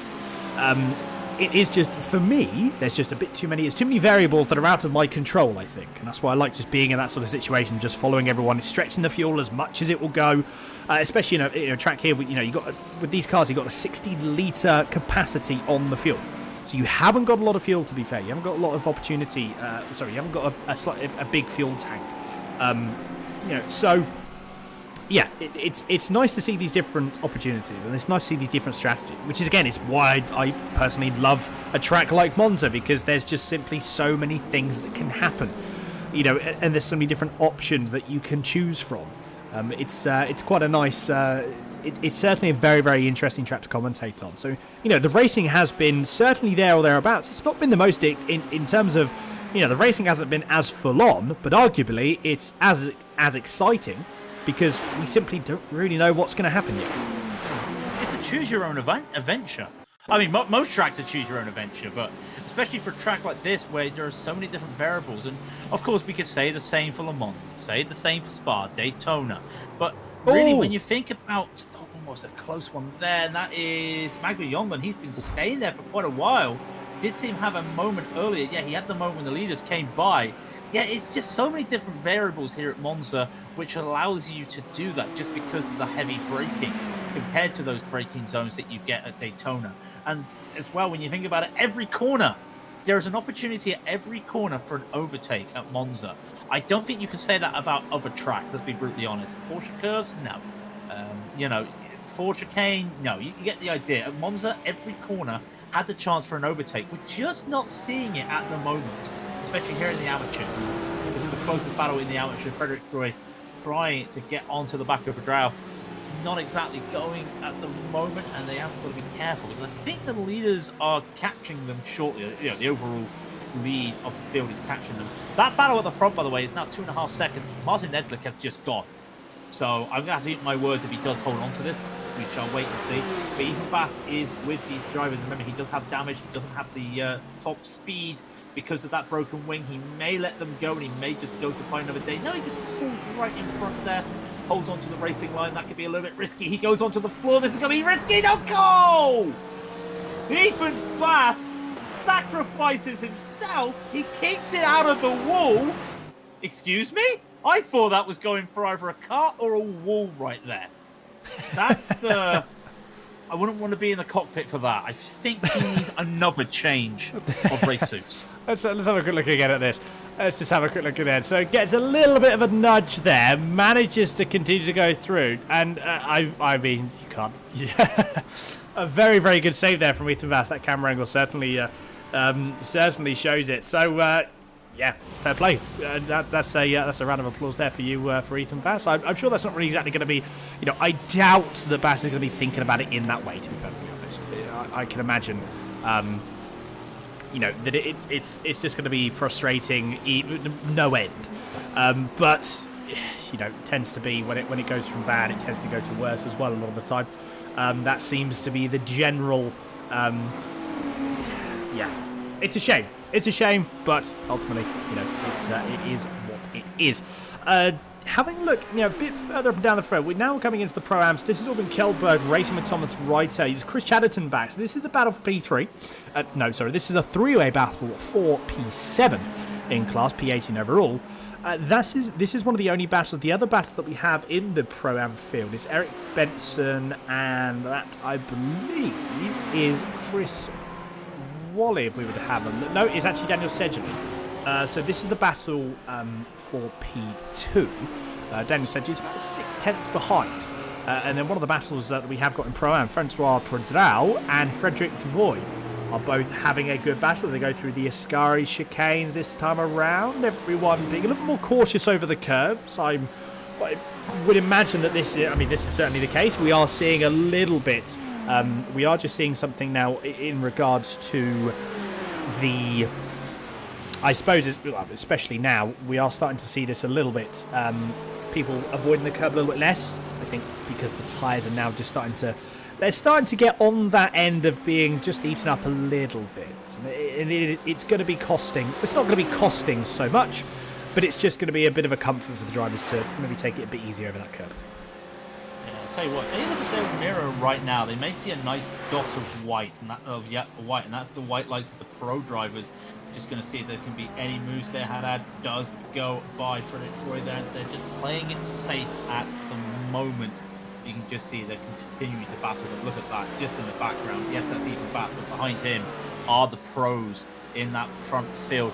One driver I want to talk about just a little bit while we're still in this little lull is Cody Pry. Because let's be brutally honest, he's currently P4, but he's catching the battle of Benson and Sedgley. He's only 2 seconds behind Sedgley. When you think about that, he started at the back. This has been a fantastic drive. And sorry, I just saw Stuart Reynolds has had a tow. I did not see that. Stuart Reynolds, that was a while ago. Stuart Reynolds has had a moment there. Not sure what's happened there to Reynolds. Unfortunately, he has had a tow. Yeah, but Cody Pry, what a drive it's been for Cody Pry, working his way up the field to get where he is. He's in P4, and like I said, keep an eye on him on the final pit stop. Like we're saying, we're looking at other people, we're looking at our eyes of where to look for. All the pros, we don't know what's going to happen after the last stop. This here, things could be shaken up after the last stop. Cody Pry, I think he's on course for a podium just because of what's happening in front of him. And Chris Wally and Eric Benson, Daniel Sedgley, all of a sudden, Wally's right onto the back of Eric Benson here. Wally's had a really bad lap, and now the 3 drivers at the front of the field for the Pro-Ams are right together here. We're just keeping our eyes on this, but I'm just letting you know, there we go.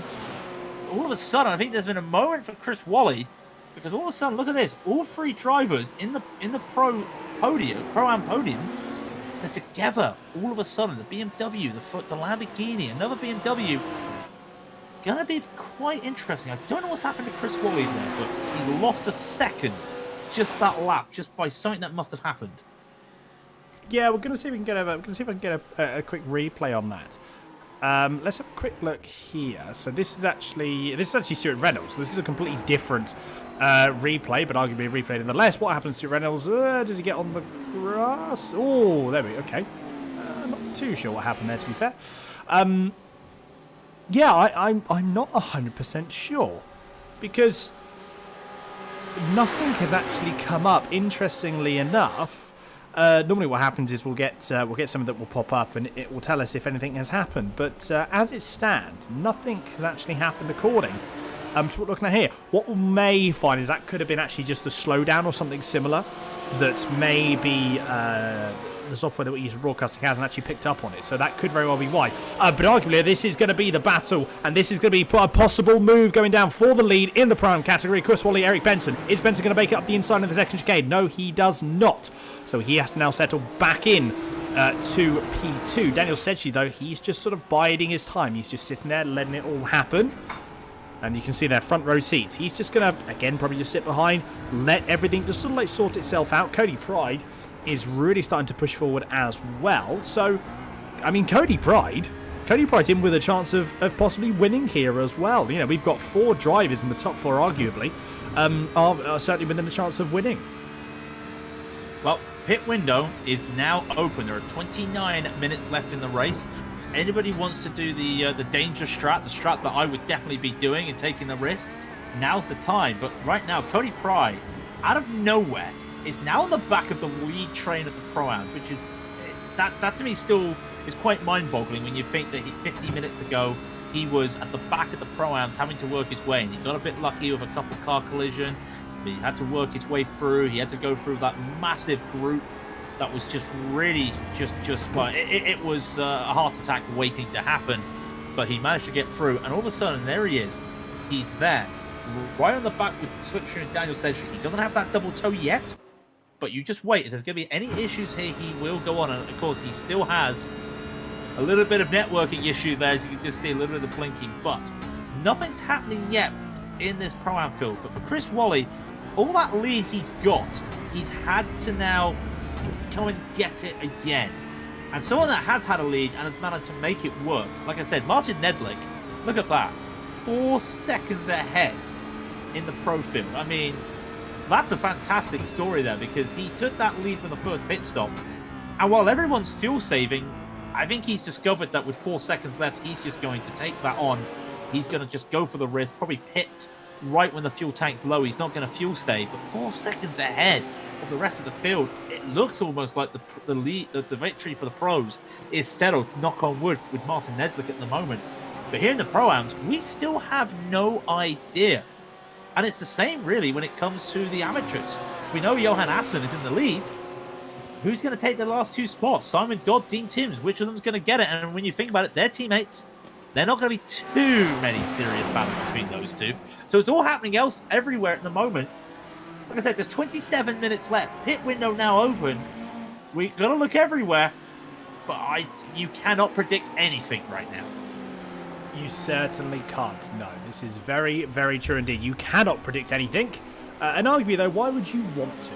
I think that's probably the.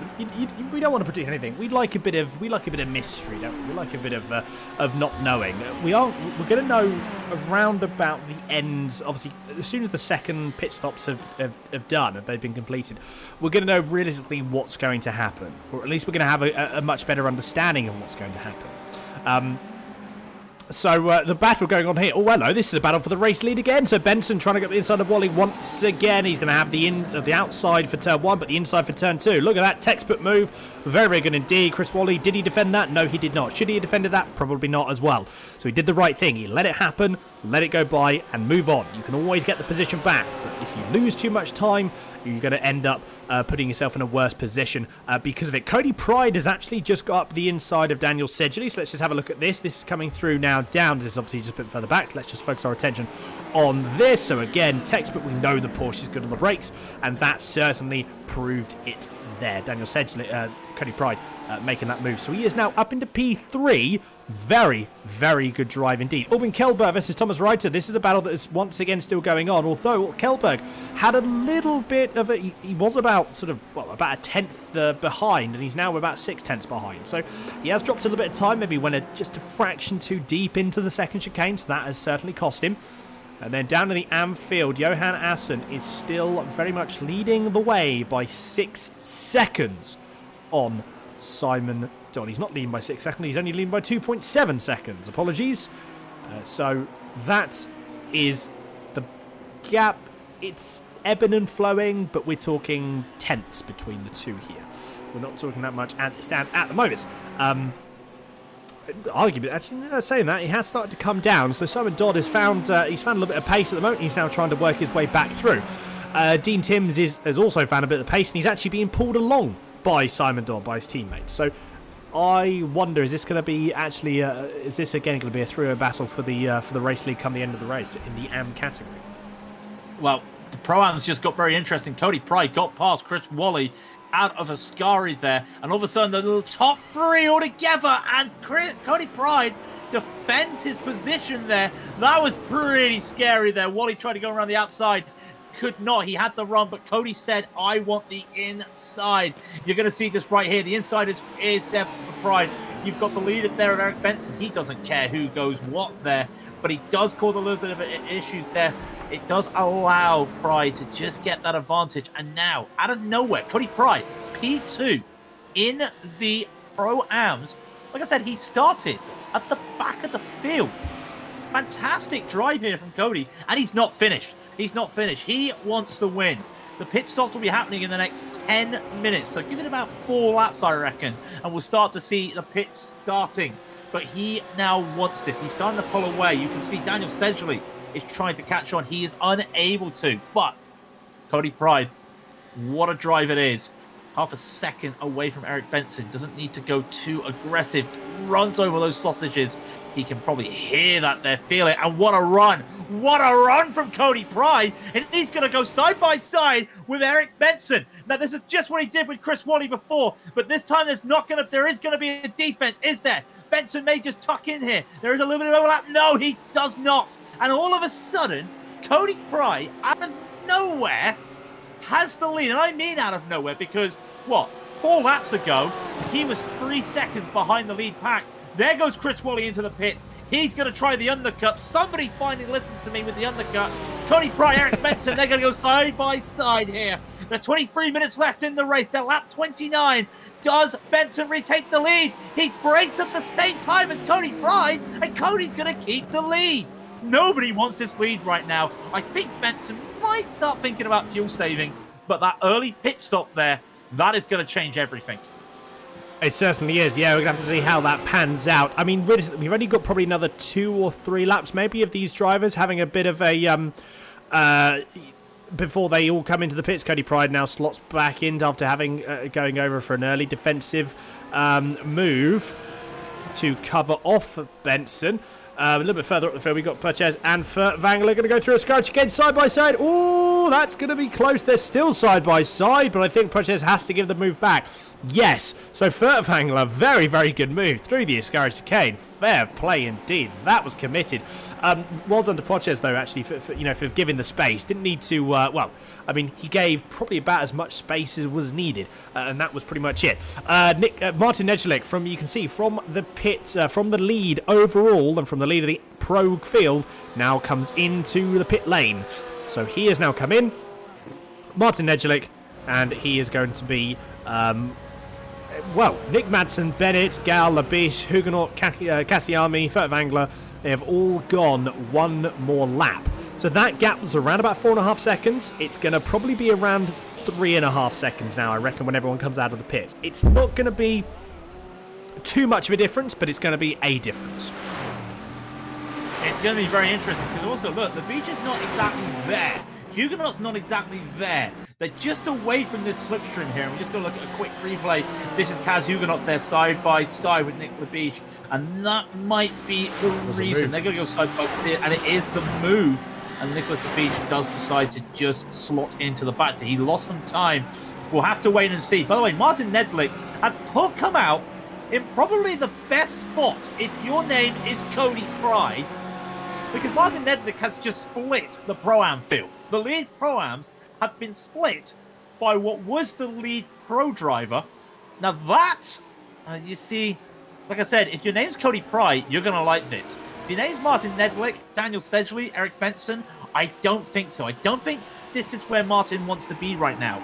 This has not worked for him. Cody Pride disappears again, comes back, but I don't think this is where Martin wants to be.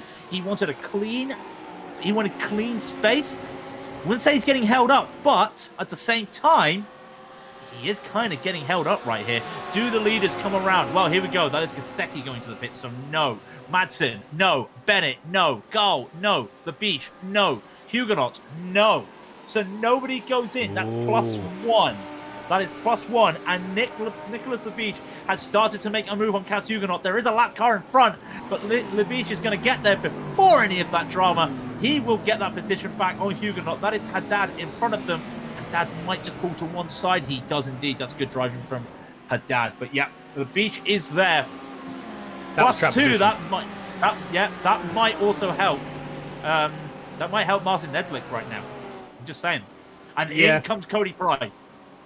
So Cody Pride from the lead coming in. That move from Lebeach, that was for track position. So that I would probably guess now that Lebeach is going to come into the pits this lap because, you know, the last thing you want actually in a way is to be held up or to have someone in front of you directly going into the pits. You know your braking marker when you're going into the pits. That's a braking marker that a lot of people forget about, including myself. So, you know how fast you can go into the pit lane. If someone goes into the pit lane and you're just behind them and you're like, and they brake 2 meters ahead of you or 2 meters earlier than you and you're like, oh, hang on a minute, and then you have to obviously react to it. It's just not worth it. So Lebeach does make that move. Obviously timed it well with the traffic as well, so fair play to Lebeach there, but I reckon he'll be coming into the pits as long as everyone else, Madsen, Bennett, Gal, they'll all be coming into the pits this lap. I can't imagine they've made +3 laps essentially. I can't imagine they've done that. But ultimately though, it's simply going to be how much time has Nedlick lost. The gap is about 35 seconds to Kaz Huguenot. So they're certainly going to be... Well, the pit strategy is actually around about... Well, it's about 50 seconds from pit entry to pit exit. So are we going to see... Oh, they go! Oh, this is... Nick Madsen goes into the pits. Wow, this has definitely put a... fair play. Fair play to everyone here.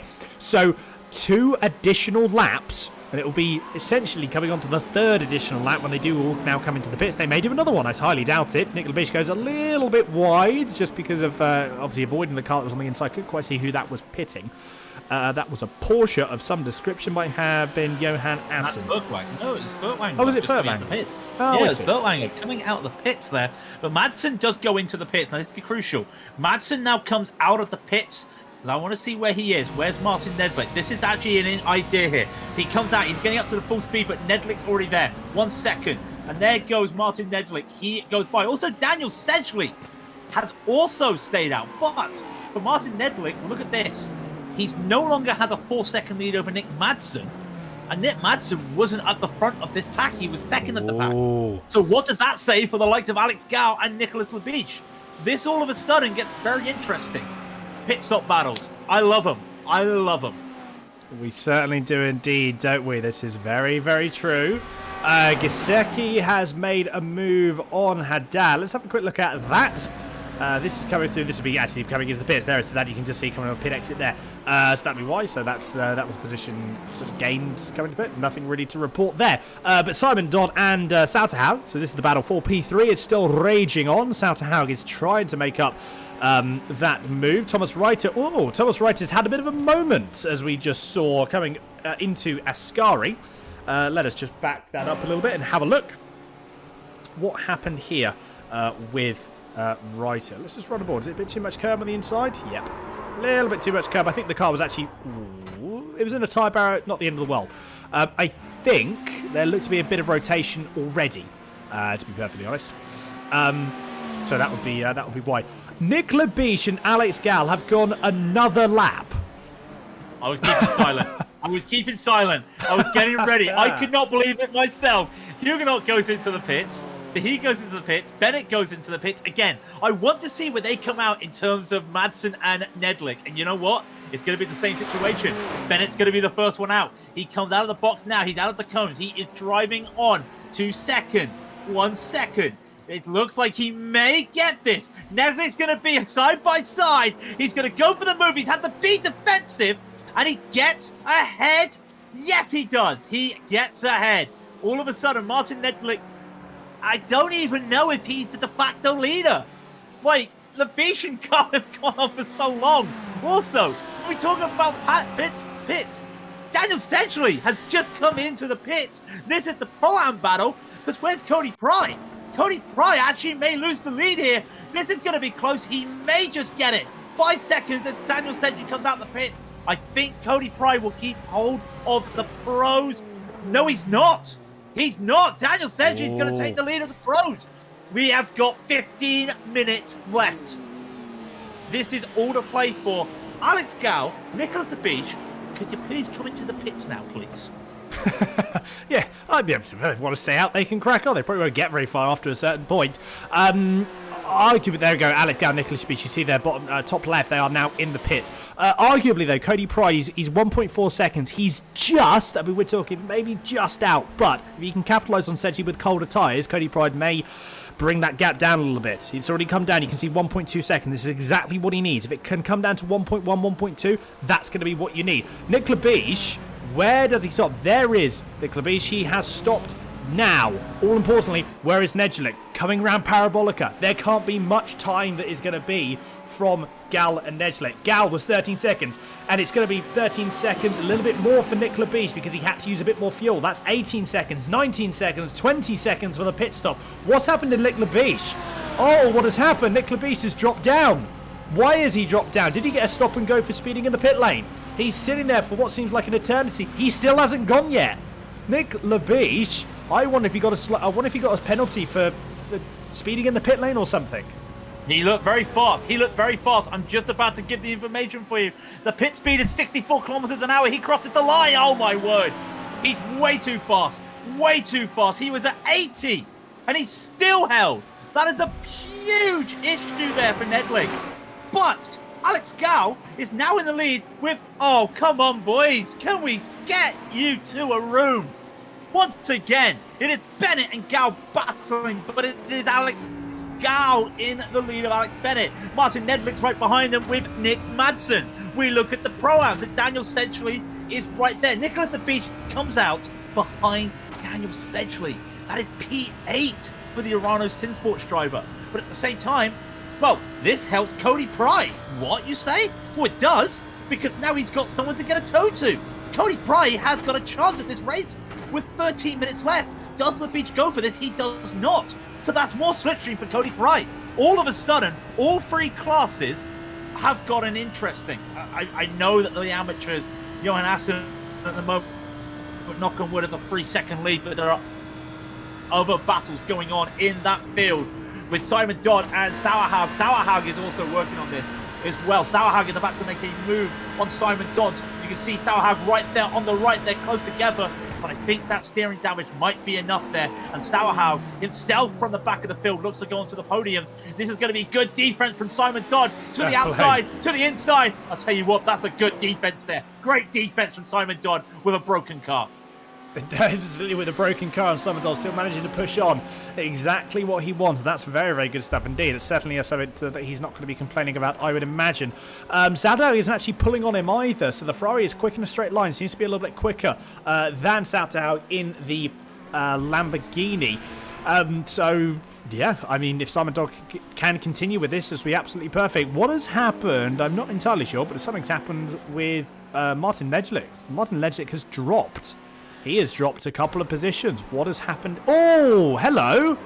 Okay, that's not something. Oh, that was a hefty hit. What happened? Did he get tapped? Did he hit the curb? What happened there? I don't actually know. We're going to have to slow that down and have a look at it again. I wonder, was there a tap? Yeah, there was a tap. That was a tap. Couldn't quite see who that is. Number 14. Oh, that was a tap by Nick Madsen. Madsen. Oh, that's not what you want, is it? That's not what you want at all. Let's have a look from the roll bar. Oh, hello. Yep, that's a Lamborghini meeting the front end of a Ferrari very, very quickly. So the Mag Performance SRT number 14 has unfortunately caused that. That's not good at all. And it's going to be even worse for Nedelik because Hastiami is actually going to make a move. That's a move going into the Ascari chicanes. So this race has just gone absolutely on its head for Nedelik. Alex Gal and Alex Bennett. Gap is 0.4 of a second between the two, and then a 2.8 second gap between Nick Madsen because of that little bit of contact last time around. Is Alex Bennett going to, I imagine, it's just going to get as close as he can, if he can get any closer than this, and then he's going to make the move. It probably, I imagine, will be either, well, it's either going to be the last lap, or it's going to be the lap before. It's going to be the second to last lap or the last lap. Look at that traffic ahead though. These drivers, both Alexes, are going to need to be as close as they possibly can because otherwise they're going to be separated. So very easy to get separated, especially when you're this close and you've got this many sort of, it looks to be quite consistent traffic. It depends how quickly they catch them, but let's keep an eye out for this. Well, I got to talk about those positions as well. I got to talk about the Pro-Am battle as well, because literally that battle in the Pro is a 10-point swing. If Gal gets it, the gap goes down to, well, it doesn't sound a lot, but the gap will go down to 15 points. If Bennett gets the win, it will go to 25 points. Here's the Pro-Am battle. Cody Pry is now onto Daniel Sedgley. He tried for late braking. He's just not there yet. But you can see the beach finally got through, and it did hold up Sedgley a little bit. And now the Pro-Am battle has just started. So what are we looking at right now? We're looking at a battle for the lead of the pros. We're looking at some other little battles in the midfield of the Pro-Am. Kalasivi getting away from Nedlik right now. We're looking at this Pro-Am battle between Sedgley and Pride. There are other battles going down the order. Chatterton and Kilbur still battling. You've got the amateurs for P3 still battling between Dodd and Sauerhaug. It is all going off right now. There's 9 minutes left. We will try and get every crucial move to you. I hope we can. We can't promise. We'll do our best. But I just don't even know where to start looking right now. Because Cody Pride, don't think he got the best of runs out of Lesmo 2. I think that could be, judging by how good his Ascari pace has been, let's just say start-finish line, and we may be seeing Cody Pride go for the lead. But let's see what his Ascari is like. He's had some really good Ascaris this race, and you know what? It's another good one. It's another good one, but it will not set him up for an overtake yet. Like I said, start-finish line into the first chicane. That could be Cody Pride's bread and butter. It could be. Porsche's good on the brakes, arguably better than the BMW. BMW is a big old bus. Whoa! There you go. There's the good braking on the Morse. Then I thought it was going to run to the back of him, but no, he just pulled up a 1/10.5, as you do. So that was that. Well, yeah, that was already. That's all she wrote, really. There's nothing need to be said more about that. That goes to show how impressive the Porsche is. So, is there going to be a move here? It's going to be quite a significant bit of overspeed. Does Cody Pride lift? Does he lift? Does he lift? No, he does not. Gets on the brakes, arguably. He could probably get onto the brakes a little bit later, but we're talking fractions here. What's going to happen is Cody Pride is going to have to get onto the brakes. He's then going to... how it's going to work, I really don't know, because what Cody Pride's going to have to do, to be perfectly honest, is he's probably going to have to almost run a little bit wide on the exit of turn 1, I reckon, to cut off turn 2. If he can get ahead, and that's what's going to happen. Oh, that's a late move on the brakes there for Cody Pride. Is he going to do it? There you go. Runs a bit wide on exit. Way! Tries to take all of the curb and a little bit more. Has to go straight on the defensive because... Oh, he's got to slow down. Oh, no, you're right. No, did he get a slow down? Or is it just the fact he went over the curb quite aggressively? Oh, it was a slowdown. Definitely a slowdown. He got on the brakes right away. You can see he's losing time to Daniel Sedgley. But I tell you what, if that was a slowdown, he's done everything right there to get that slowed down pretty quickly there. You can now see that he's going to have to do it all over again. What an overtake, though. Lead battle for the pros as well. Alex Gow, Alex Bennett. Does Bennett go for a late move here? He does not. He tucks in. Like I said, we're keeping everywhere here at the moment. It is all going on. I wouldn't say Bennett would make the move into the second chicane like Pride made the move to Sedgley, but never say never. I mean, I don't even know where to look anymore. This is absolutely madness. You've got Simon Dodd still battling with Sauerhaug. Simon Dodd having to defend like mad into the second chicane. I mean, where do you look? I mean, we're going to need an octo box, a triple box. I don't know what we need right now, but literally we're looking everywhere, and everywhere we look, they're at a breaking point. They're at a corner. We'll do what we can. Timing Tower is our friend right now, but we'll let you know. You certainly will. Sauerhaug and Simon Dodd still pushing one another as hard as they can. Dean Timms and Johan Aston have sort of disappeared off into the distance, to be perfectly honest. So Dean Timms, with that earlier spin that he had, a very, very good recovery from Dean Timms. So, arguably this is going to be something that I'm sure this battle will still continue for the remainder of these final sort of 5.5 minutes left. Really don't know what's going to happen here, to be perfectly honest. It's too hard to call. Simon Dodd is still pressuring. He's being pressured, but he's got that damage as well. So, just anything can happen here, very much so. So these are the three battles. You've got the battle here between Simon Dodd and Terje Sauerhaug. You've then got Cody Pride and Daniel Sedgley. That's the battle for the lead in the Pro-Am. And then you've got the battle for the Pro lead between Alex Gall and Alex Bennett. Those are your 3 main battles, and in fact, those are actually the 3 battles that are happening ahead. Flashing of the lights thereof, I imagine that's because they're of a lapping car, and that's number 42. I'm trying to think who that number 42 actually is. Ingo Lapsian just letting him by as well. There's also a car just having to take the escape road in the first chicane, and that promises to be a little bit scary as well when they come around the first chicane. That is Edison Manguera in front of the Pro-Ams as well. That's what we're looking at. Sauerhaug here as well with Simon Dodd. Can Sauerhaug make a defense? You know what? It's going to be Dodd, making the defense. Sauerhaug finally getting by, but it's all a bit too... Is that it? Is that all she wrote for Simon Dodd? We shall wait and see. Missing nothing in the pros, missing nothing in the Pro-Ams, but right now with the Pro-Ams, sorry I'd say that, Cody Pride's got the run on Daniel Sedgley, and this could be it. 4 minutes left in the race. They're side by side going into the first chicane. This is it for the lead, and I don't think Sedgley's got any defense here. Pride, with the overspeed, will take the lead. There's no mistake this time. Now he has to try and play defense, but look at that launch over Daniel Sedgley. Gained half a second with that launch out of the first chicane, and like I said, it's all about defense now. Can he hold on to it? Gap keeps closing, just keeps closing slightly, but he holds on to it. Now, a good Lesmo 2, and he's out of there. He'll be able to just pull away from Daniel Sedgley, but can he get this? We'll see. Lesmo 1 cuts the apex, very nice apex there. Now he'll come down for Lesmo 2. We also got to keep an eye on what Sedgley does into the inside. Great use there of both, and they both have good run, but that Porsche just able to get on the throttle just a little bit more, and it does look to me that Cody Pride lives to fight another day, and we know what his Ascaris are like. He's probably had the best Ascari in the Pro-Ams this race. Ooh, just like that. It's a little bit wide, but look at Sedgley. Sedgley's just not able to capitalize, and he's also going wide. And again, I think Cody Pride will live to fight another day. Where else do you look now? How about the... I don't know where else you look. Well, looking up, so you got the battle that has happened. If actually Simon Dodd's had an off. Simon Dodd has had an off. Oh, that's a big off because Simon Dodd is now in P9. So we got caught up in the battle that was there. What has happened to Simon? Oh dear. Was that a bit exit? Was that on the curb? I reckon that was on the curb. I would sort of put that on. Let's have a look. Oh no, just on the grass. Oh, it's all gone wrong. I feel so sorry for Simon Dodd.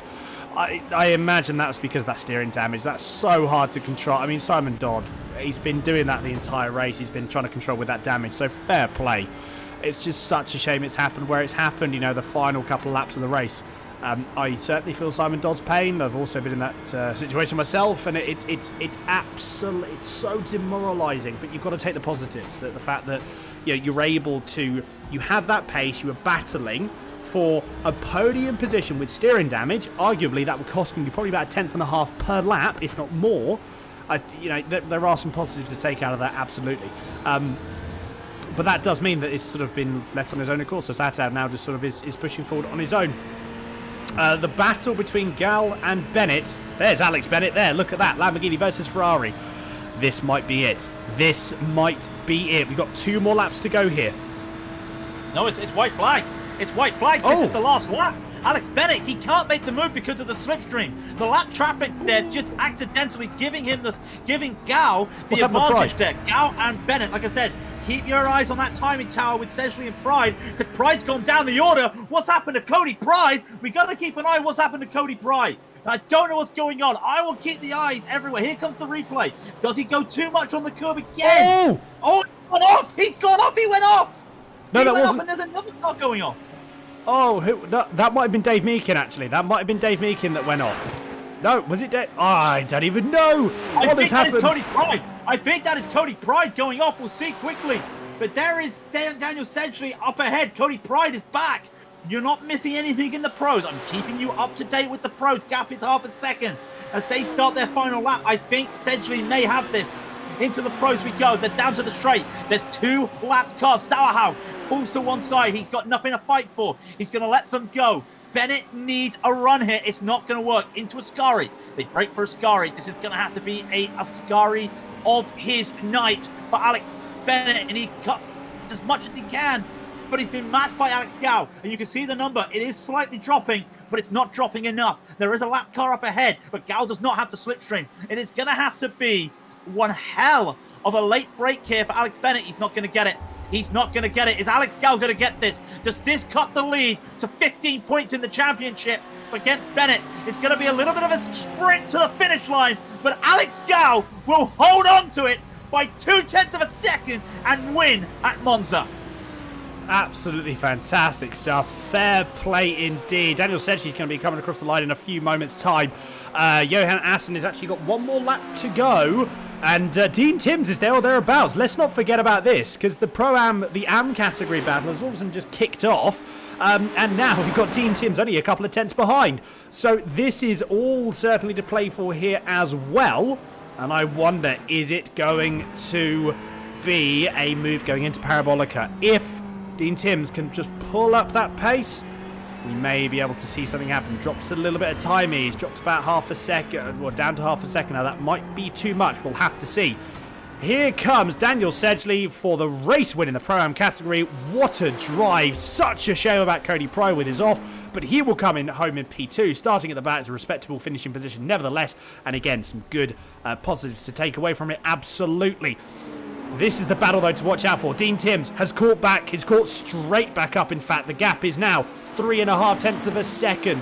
It's going to be a drag race coming down. I don't think there's going to be a position going forward down into Parabolica. We will have to wait and see. Albin Kilberg is just behind. I doubt he's going to try and push past. In fact, he's just going to leave these two to fight between themselves. 3 tenths of a second. Hang on 1 second. I think that's it. Hang on 1 second. Has Assen gone a bit too wide? This is going to be a sprint. This may actually allow Dean Timms. They're going to get some overlap here. Is this going to be it? It's just going to be too late. And the dead heat. The gap is going to be to Dean Timms. That is just margins. Margins. 0.06 of a second. Assen just got that corner wrong, that last corner, and Dean Timms had the run. And you can see he tried everything. And fair play to Kilbur, not getting involved. But Dean Timms almost stole that win. What a final there. And if he just, I don't know, you got to think to yourself, that middle section, when he was in the second chicane and he just lost some time, I think he's going to be kicking himself. I feel like it. He might be. I don't know. I mean, arguably, that was a fantastic race, wasn't it? Let's be honest. Yeah, you will be annoyed. There's no way around it. You are going to be annoyed. But ultimately, though, you know, you've just got to have, you've got to put yourself in a position of taking the positives. The positives are where you have to be, and you've just got to focus on them, because if you focus on the negatives all the time, most of the time, 99% of the time you focus on negatives. Everyone does it. You've just got to, push that to one side, focus on what could have, what could have been. You push that to one side and focus on what actually happened, and obviously that there. So, yeah, fantastic racing for everyone, though. A couple of small little incidents, racing incidents, to be fair, and that's racing at the end of the day. It's always going to be there, it always will be, but ultimately, certainly what we've seen, I think we've seen some fantastic some battles, and credit to everyone there. Lots of different strategies played out. Some worked, some didn't, and again, that's why we love Monza. Oh man, I mean, we knew Monza was going to deliver, but when look at the gaps, just look at these gaps. Or just under 2 tenths from the leader of the pros. The Pro-Ams had a battle that went forward and back for the last 10 minutes. We had the amateurs separated by 0.06 of a second. We got to give our hats off to everybody else in the field as well. You can just see the finishing positions right here. It says a lap in the amateurs. There's the amateurs. We're just going with the amateurs. But you can just see the difference. Look how close that is. They had to go another lap. Everybody else was lapped. And then when you look at elsewhere, look at the Pro-Ams. It doesn't show the standard. It doesn't show how close it was. Which was essentially Pride there. So Benson was there as well. Wally was there. But once Pride got past them, those two at the front just went on. But the battles overall between Kilbur, Patterman, Ryder, Dandridge, Gilding, Bass, Hamilton, all these drivers, but they were so close together at one stage. And we knew that the Pro-Am, with no offense to the pros, has probably been the closest all season out of the 3 classes. You can just see fantastic there. You got to give it out as well to Mattisson with his drive. Again, Cody Pride though, from last to first twice, and then unfortunately just that mistake at Ascari right before the end, and that was just such a shame to see. But the pros, I mean, let's be brutally real. The top 7 in the pros are separated by 42 seconds. Granted, Nicholas de Beach had an accident, so the top 6, 18 seconds when it comes to the pros. Really was just, I mean, every week we say this is the best race of the season. I mean, I feel like a broken record. I do feel like Lewis Hamilton, but this really was the best race of the season. It certainly was. It certainly was indeed, yes. And we're going to bring the the pros up to you now. Here they are. So Alex Gall, Alex Bennett, Nick Madison are your top 3. Look at that. The gap, the winner by 0.177. Oh, that was close indeed. Cass Huguenot in P4, Gusto Cassiami 5th, Martin Lesley in 6th. Certainly a race that he will want to forget, I'm sure. Nick Labiche 7th, Max Furtwängler in 8th, Frederic Pochez in 9th, Harry Wills 10th, 14 laps down, unfortunately. Stuart Reynolds 11th, 18 laps down. You got Horton and Rates 20 laps down and 39 laps down, respectively. So that is everything. That's it. That is round number 6. Done and dusted here at Monza. Yes, I thoroughly enjoyed that, and obviously we're already now sort of pushing forward and looking forward to next race.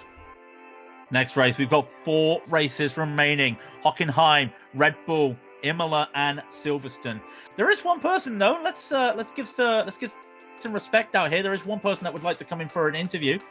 So let's just bring Dean Timms in there, because that was the closest finish I've seen for a while. And Dean, I've got to be honest, I think you almost snatched that victory there. At one stage, we didn't see anything on the cards, and out of nowhere, you came and just almost got the win there. So that's an unlucky finish there, but what a drive to almost get that victory. Yeah, I felt strong today. Lap times were good. Had a moment, I thought I was going to kill the guys in front early on. It just kept a cool head, played it smart with fuel saving and looking after the tyres, and the car just sort of came into its own near the end of the race, so I was able to push. I think 0.06 of a second was between us, so I nearly got the win. I tried.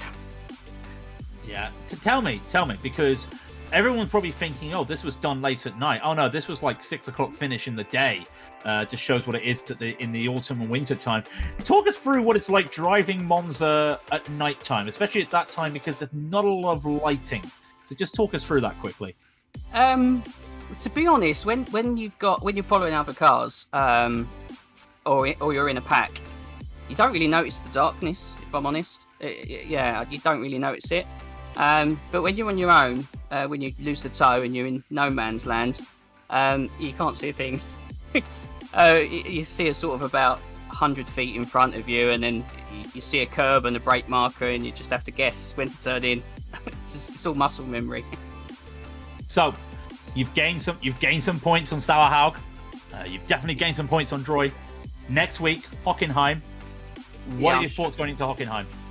Hockenheim's a lovely track. Ferrari's amazing around there. I'm very strong there. It's the second half of the season. The tracks are fairly strong for me, so I'm hoping I can pull back Santa Hagens and fight for the championship. But we'll just have to wait and see. Do it race by race.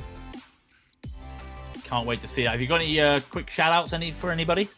Just shout out to my team, Eclipse Racing. Our new sponsor, Sim3D, officially on board. And all my teammates. And you guys, obviously.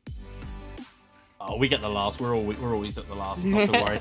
Dean, Save the thank best you for very last. much for coming in. That's an unfortunate there for the finish, but still a fantastic race here for P2, helping you climb back up to the championship. We wish you all the best, Dean. We'll see you next week at Hockenheim. Cheers, guys. Take care. Well, Daniel, I think that is safe enough to say that is it. And like I said, next week is Hockenheim. And if you just missed those last few tracks as well, after Hockenheim, we go to Red Bull Ring. Then it's Imola, and then it is Silverstone. But I think it's time for us to get a little bit of a break. I've seen enough of the darkness for one night. I think we'll get ready for more fireworks later on in the week. Thank you very much, ladies and gentlemen, for watching once again. If you like what you see, hit the thumbs up for the algorithms on YouTube. Hit that subscribe button to help our numbers grow. Underneath the video is a link to everything. Our website, raceanywhere.co.uk. That's the Race Anywhere sponsor website. Sorry, ours is absolutesimracing.com. It's our sponsor, of course, sim-3d.co.uk, and of course the World Series League.co.uk. But once again, for another night, from myself, Craig King, and Daniel Hanover, it has been another cracking night in the Race Anywhere World Series. Later on will be the Transatlantic Series, but for myself, it is a good night, and everybody, please stay safe. Good evening, everybody.